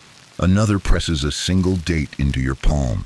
And just like that, it's over. You step away from the circle, still dazed, the scent of myrrh clinging to your skin like memory. You glance back once. The mourners have returned to their song. Unbothered, you've been absorbed into the moment, forgiven by it, then forgotten. You wander back into the street, gripping the date like it holds the answer to the universe. By now, the sun is high, and the heat has returned with a vengeance. The stones under your feet could fry lentils. You find shade under an archway and sit. The city buzzes around you. Markets shouting, sandals slapping, donkeys protesting their workloads. Life moves on, but something lingers. That ritual, that calm. You start to realize something strange. Babylonians are obsessed with death, but not in a morbid way. It's procedural, reverent, practical. Death is not the end here. It's a bureaucratic transfer. One must be washed, oiled, fed, spoken to, and properly recorded before the soul is allowed to travel on. Historians still debate just how much the average citizen feared the afterlife. Some say it was a grim, dusty shadow realm. Others argue there was comfort in structure, that as long as the rituals were done right, the soul would rest either way. You're now officially part of someone's final journey. You eat the date, it's bittersweet. Back on your feet, you wander north. Following the scent of fresh river water, you find yourself near the canal again, but this time it's lined with low tents and baskets, a laundry station. Women squat beside wide pots of steaming water, scrubbing tunics with clay powder and what smells like fermented lye. Strips of linen hang from ropes, fluttering like pale ghosts. Children play nearby, throwing pebbles and chasing each other with wet rags. You approach slowly. You're not here to bathe, not again, not after the beetle incident. But one woman waves you over. She points at your tunic, then wrinkles her nose. You get the message. Within minutes, your tunic is whisked away, dunked in boiling water, and beaten against a stone slab. You stand there, damp, sunburnt, and mostly undressed, wondering if dignity is even a real thing anymore. One of the older women gestures for you to help. You join her at a second basin, where she teaches you to scrub linen by twisting it between two polished stones. It's harder than it looks. Your arms ache after 5 minutes. She cackles. You keep scrubbing, in return for your help. You're given a freshly rinsed tunic, someone else's, probably, but it's clean and smells like clay soap and river wind. You bow in thanks, and the women laugh again. One tosses a damp fig leaf at your head. You walk away clean, clothed, and miracle of miracles, not currently cursed. The sun begins to dip again. You've somehow reached late afternoon. You've survived a funeral, accidentally joined it, participated in ancient laundry duty, and managed not to set anything on fire. That's what counts as a win in Babylon. The city starts to glow again, golden and soft. Shadows stretch long across the plaza. You pause on a low wall and take it in. The swirl of voices, the flicker of lamps being lit, the sense that another strange night is preparing itself like a stage show, resetting for Act Two. You sigh, already bracing for whatever the evening brings. And deep in the pit of your stomach, you know, you are not out of this yet. The sun dips below the clay skyline, slipping behind temple towers and rooftops like it, too, is tired of the city's nonsense. The heat finally breaks. A breeze picks up from the river. It smells of silt and smoke and something floral, maybe incense. Maybe someone cooking with too much coriander. You find yourself wandering again, no destination, just keeping your feet moving, because sitting too long in one spot invites more than just cramps. It invites questions or accusations or invitations to funerals. Babylon at dusk is different from the Babylon of noon or midnight. It's transitional, uncertain, a little drunk. Maybe the day's business is ending. The night's plotting hasn't yet begun. In between, there's a lull, a moment when the city takes a breath and wonders what sort of disaster it'll host after dark. As you pass a narrow alley, you hear music, not loud, not festive. Something more delicate, a harp, maybe. Gentle strings plucked in a minor key. You pause. A small archway ahead leads into a courtyard you haven't seen before. Lamps flicker on stands. People sit in small groups, drinking from low bowls, speaking softly. The harpist sits in a corner, half hidden, fingers dancing across the strings with practiced calm. You step closer. Someone notices you. An older man in a pale robe with a lap full of tablets. He doesn't frown or wave you off. He just gestures to an open spot near the wall. A silent invitation. You accept. You sit. A woman passes by with a tray of pomegranate seeds and small flatbreads. She gives you a handful without a word. You nod in thanks. She continues on. You eat in silence. The music wraps around the courtyard like silk. For a moment, Babylon feels kind, reflective, almost gentle. Then someone speaks. A younger man, barely more than a teen, stands and asks a question. It's in Akkadian, but you recognize a few words. Stars, soul, gods. After? The man with the tablets responds, slowly, deliberately. This isn't casual chatter. It's a debate, a philosophical one, about the afterlife. The others listen, some nodding, some frowning. A second man speaks up, challenging the elder's interpretation. He believes the stars are not souls at all, but signs, language left behind by the gods to be deciphered. The harp continues beneath it all, a soft soundtrack to this cosmic speculation. You realize you've wandered into a scholarly circle, an informal one, but no less serious. Babylonian thinkers, scribes, priesthood trainees, temple servants, gathered not to argue politics or crops, but to untangle the riddles of the universe. And you're just here for the bread. Still, you listen. You learn that some believe the soul passes through 7 gates before reaching peace, while others argue the dead hover near the living, watching until their memory fades. Someone cites a tablet, The Descent of Ishtar, and uses it to support the idea that love can retrieve a soul from the depths. Another counters with Enkidu's fate, and the room goes quiet. Historians still argue whether ancient Babylonians saw death as final or transitional. What you hear tonight makes it sound like both rigid and messy, bureaucratic and emotional. Then a voice asks a question that cuts through the conversation like a reed knife. What if the gods aren't watching? Everyone goes still. Even the harp stops. The man who asked it isn't smiling. He looks tired, haunted, even like he's lost something and is still waiting for an answer. The elder replies quietly.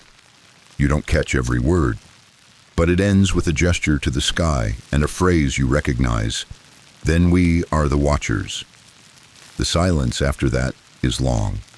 Then someone laughs, soft, nervous, and the conversation resets, lighter now, drifting toward stories of dreams and the meaning of certain birds. You lean back against the wall, the food in your belly, the warmth in your chest. You don't speak, you don't need to. Just being here, being allowed to listen, is enough.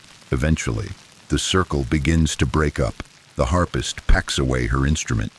People stretch, yawn, bid each other good night. A few light prayer incense cones near the wall and leave them to smoke gently in the dark. You rise and nod to the older man. He nods back. You step out into the street. Night has taken over now, fully.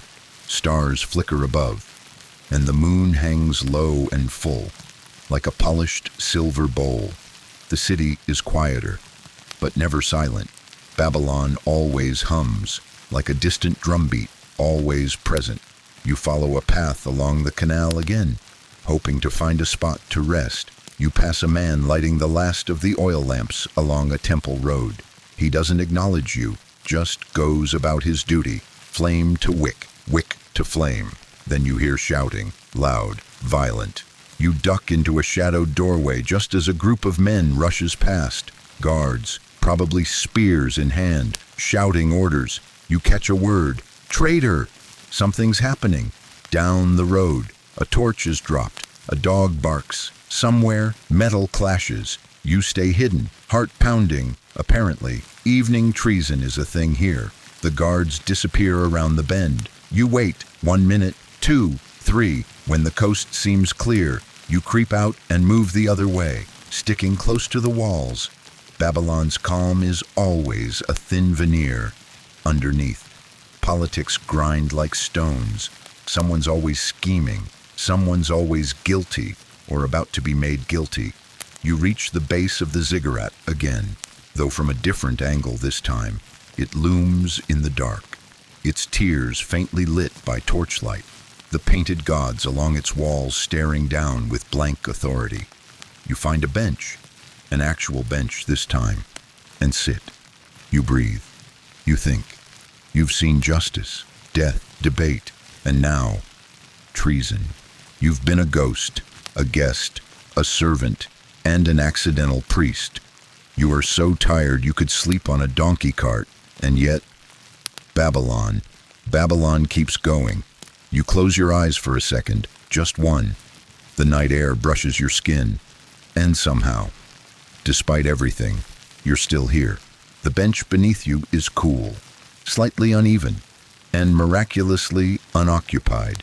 You lean back against the mud brick wall, stare up at the midnight sky, and exhale as if all the anxiety of the day could finally be let out in one long breath. It can't, but you try anyway. Above you, the stars blink steadily. No clouds, no sand in the air. Just the quiet hush of wind moving between alleys and the distant burble of the canal, somewhere behind the ziggurat. A watchman coughs and mutters to himself. A dog barks once, then thinks better of it. You begin to wonder if this might be it, your final moment of peace before dawn, and your 24 hours are officially complete. You've survived curse pots, edible bugs, public rituals, surprise funerals, and one nearly fatal misunderstanding with a scribe's assistant and his emotionally unstable goat. Surely, nothing else could. You wince. Why did you tempt fate? A familiar voice. You open your eyes to see a short, round-faced man with very serious eyebrows pointing in your direction. It's the scribe from earlier. The one with the ink-stained fingers and the permanent look of someone 3 scrolls behind deadline. "You never returned the torch," he snaps. You blink. That's what this is about. He storms up to you, muttering something about irresponsible apprentices and how clay records don't copy themselves. You try to explain, in your limited Akkadian mixed with apologetic pantomime, that you returned the torch, or at least left it somewhere torch adjacent. He squints at you, unimpressed, then thrusts a tablet into your hands. Great. You've been redrafted into night duty. You follow him through a narrow corridor, down stone steps into what smells suspiciously like a storeroom or a prison, depending on the mood of the lighting. Inside, tablets, dozens, maybe hundreds, some stacked neatly, others arranged like a game of cuneiform Jenga waiting to collapse. He gestures to a small stool and points at a pile of damp clay rectangles. "Copy," he says. "Neat." You look at the stylus he hands you. It's short, sticky with old resin, and probably cursed. Still, you sit and you copy for the next who knows how long. Your job is to press careful little wedges into soft clay using a language you barely understand and a tool made for someone with less hand cramp and more literacy. It's like doing your taxes while blindfolded in another century. Your table lists shipments of barley, over and over, from Sipar to Nippur, from Nippur to Uruk, barrels, crates, amphorae. You begin to wonder how many thousands of barley shipments it took to fuel this city, and how none of that barley ever seems to end up in your stomach. You glance around. The scribe is snoring, asleep, slumped over a scroll, drooling onto a law code from 3 dynasties ago. Classic. You take this as permission to stop for a moment. You stretch your back, roll your shoulders, and stare into the gloom of the room. Candles flicker on the walls. Moths dive bomb them like tiny, winged kamikaze scribes who've also had enough. You find a scrap of broken tablet already discarded, chipped, illegible. You pick it up, run your fingers across the indentations. You wonder whose hands pressed those marks centuries ago. You wonder if they were as exhausted as you are. Then a thought creeps in. Will anyone ever read the tablet you just copied?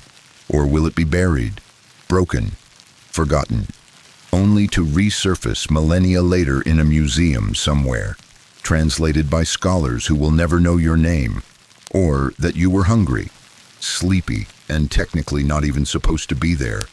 Babylon is ancient even in its own time. People here talk about their ancestors as if they were yesterday. Temples are built on top of older temples. Laws are carved over older ones. You get the feeling this place has never really been new, only rearranged. Historians still argue how much of Babylon's record-keeping was practical versus ceremonial. Some say most of the tablets were receipts and legal nonsense. Others believe these texts were a way to defy time, to shout across centuries, "We were here, we mattered, and here you are," adding your whisper to that chorus, a small, strange voice buried under tons of clay. Eventually, the scribe jerks awake with a snort. He blinks at you, wipes his chin, then examines your work. He doesn't smile, but he grunts. That's about as much praise as you're going to get in this city. He waves you away. You rise, stretching sore legs, returning the stylus like it's a relic of war. You walk out into the street again. It's quieter than before.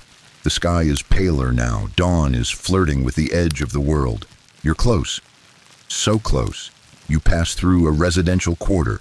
Families are starting to stir. A woman sweeps her threshold with a bundle of reeds. A boy carries water from a communal jug. A pair of old men are already arguing about something to do with sheep. You slip past them, unnoticed. A ghost in borrowed sandals, and then you see it. The gate. The very one you passed through at the start of this day. Massive, blue-glazed bricks, lions striding across its surface in golden lines, still imposing, still humming with divine energy. But now, different, because now you've survived it. 24 hours in Babylon, one full rotation of this dusty, glorious, unpredictable machine of humanity. You step through the gate again, into the outer quarter. The sky is glowing. Birds call out across the riverbanks, and for the first time all day or night, you smile. You did it. Barely. And you'll never, ever come back. Probably. The path beyond the Ishtar Gate is quieter than anything you've felt all day. It's not silence exactly. Babylon never gives you that. But it's something close, something spacious. The kind of hush that arrives only after the city has wrung itself out. After it's spilled every curse and song and footstep and goat complaint. The sky is soft gray now, about to tip into morning gold. The breeze smells like river reeds, damp stone, and something sweeter. Date palms, maybe. Or the ash of someone's ceremonial incense lingering in the air. You take another step forward, barefoot now, because somewhere back near the canal you traded your sandals for a lump of barley bread and no regrets. You glance back once. The gate still looms behind you, massive, defiant, glinting in the weak light of early dawn. Its lions look less terrifying now, less like guardians and more like watchers, silent, patient, like they've seen it all before and know they'll see it again. Your eyes follow the golden outlines, the blue glazed bricks, the weathered mortar that still holds everything upright after centuries of prayers, curses, and footsteps. You wonder how long those lions have been watching people stumble out of the city at sunrise. How many others limped through this gate feeling exactly like you, raw, grateful, and slightly sticky with dried lentil soup. You exhale, deep and full. It's over. Your 24 hours in Babylon are up. You should feel triumphant, like a survivor stepping off a battlefield. But instead, you just feel quiet, not empty, not numb, just still, like your body has finally caught up with your soul, and they've agreed. Enough. You walk a little further, to the edge of a low wall, overlooking a curve in the river. The water is glass still, reflecting the first golden brushstrokes of sunrise like a mirror made of ink and fire. You sit there, arms draped over your knees, and just breathe. You survived. You made it through rooftop mice identifications, public nose-blowing scandals, mispronounced rituals, terrifying bathhouses, and the unspoken terror of being handed a stylus by a temple scribe and expected to know how verbs work. You stood at the edge of a funeral and poured sacred oil over a stranger's feet. You listened to stories about gods and stars and wondered quietly if the scribes would ever write you down too somewhere. As a footnote, a shadow, a question mark. But Babylon doesn't care about your confusion, or your exhaustion, or your terrible accent. What it gave you was something stranger, a place to be, even for just a little while. And now that it's over, now that you're sitting outside the walls again, you feel something you didn't expect. A pull. Not a dramatic urge to stay forever. No. You've had quite enough of this city's unique hospitality for a lifetime. But something gentler, a strange affection, a kind of exhausted love for the chaos and rhythm of this place. For the woman who handed you a fig without a word. For the old man who quoted poetry between bites of stewed garlic. For the scribe who fell asleep with his face in a tablet and drooled on 300 years of legal precedent. You laugh softly, just once, and then you reach into your pouch. You still have the little clay token, the one from the archive. It's not valuable, not to anyone else. It's chipped, smudged, probably incomplete, but it's yours now. A relic of a day that barely made sense. A piece of history you didn't understand, but somehow became part of anyway. You run your thumb over the wedge marks. Someone made this, someone with steady hands. hunched over a desk in a room full of smoke and curses and barley debates. And now it's here, pressed into your palm, whispering nothing and everything at once.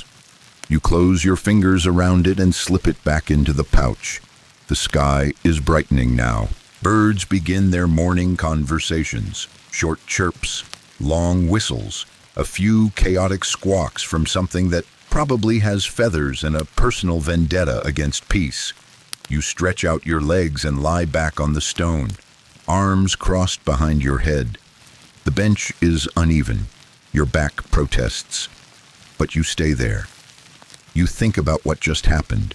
You think about how you survived, not because you were clever or fast or chosen by any particular god, but because you learned how to disappear just enough, how to blend in, how to watch without interrupting, how to laugh at the right time and look confused in a way that made people want to feed you instead of arrest you. You think about the way the temple steps felt under your feet. You think about the night breeze on the ziggurat's highest level. You think about the exact taste of that fig and the way the boy handed it to you like it was no big deal. Just a fruit, just a moment, just kindness. Historians still argue whether ancient Babylonians were obsessed with order or just overwhelmed by the chaos they had to survive. Maybe both. Maybe they wrote laws because nothing else felt stable. Maybe they told stories because time was always trying to erase them. Maybe every wedge and every tablet was someone saying, "I was here, I mattered, and now."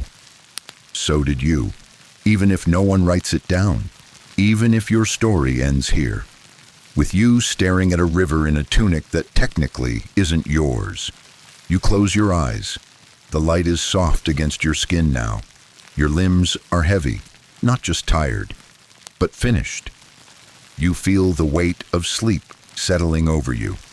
Not just the need to nap, but the deep, bone-heavy exhale of being done, of making it, of slipping past the teeth of an ancient machine and coming out the other side a little scratched, a little older, but still standing. The city behind you hums again. The gates creak open wider, another day begins. But you've already lived one that most wouldn't survive. And now it's time to sleep. Shh.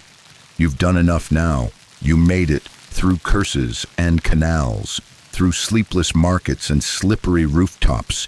You walked where kings once ruled and scribes once carved futures into clay. You drifted through shadowed alleys lit only by oil lamps and memory. You got a little lost, maybe a little sunburned, definitely stared at by a few too many chickens. But you endured, and now, with dawn stretching softly across the sky, it's time to rest. Feel the weight of your journey falling away. Let your shoulders drop, your jaw soften, your fingers uncurl. The hum of the city fades behind you. The drums have quieted. The storytellers have gone home. Even the dogs have curled up beneath pottery stalls, dreaming of scraps and shade. You did it. You don't need to worry anymore. Not about scribes or demons or whether that fish stew was fully cooked. It doesn't matter now. All that matters is the quiet, the gentle lap of water against the banks, the hush of wind through reeds, the way the world settles when no one is watching. Close your eyes now. Let your breath slow. Feel the cool press of stone beneath you, the faint trace of clay dust in the air, the heartbeat of an ancient city finally letting you go. You are safe. You are still. And the story, for now, is over. End of story. Sweet dreams.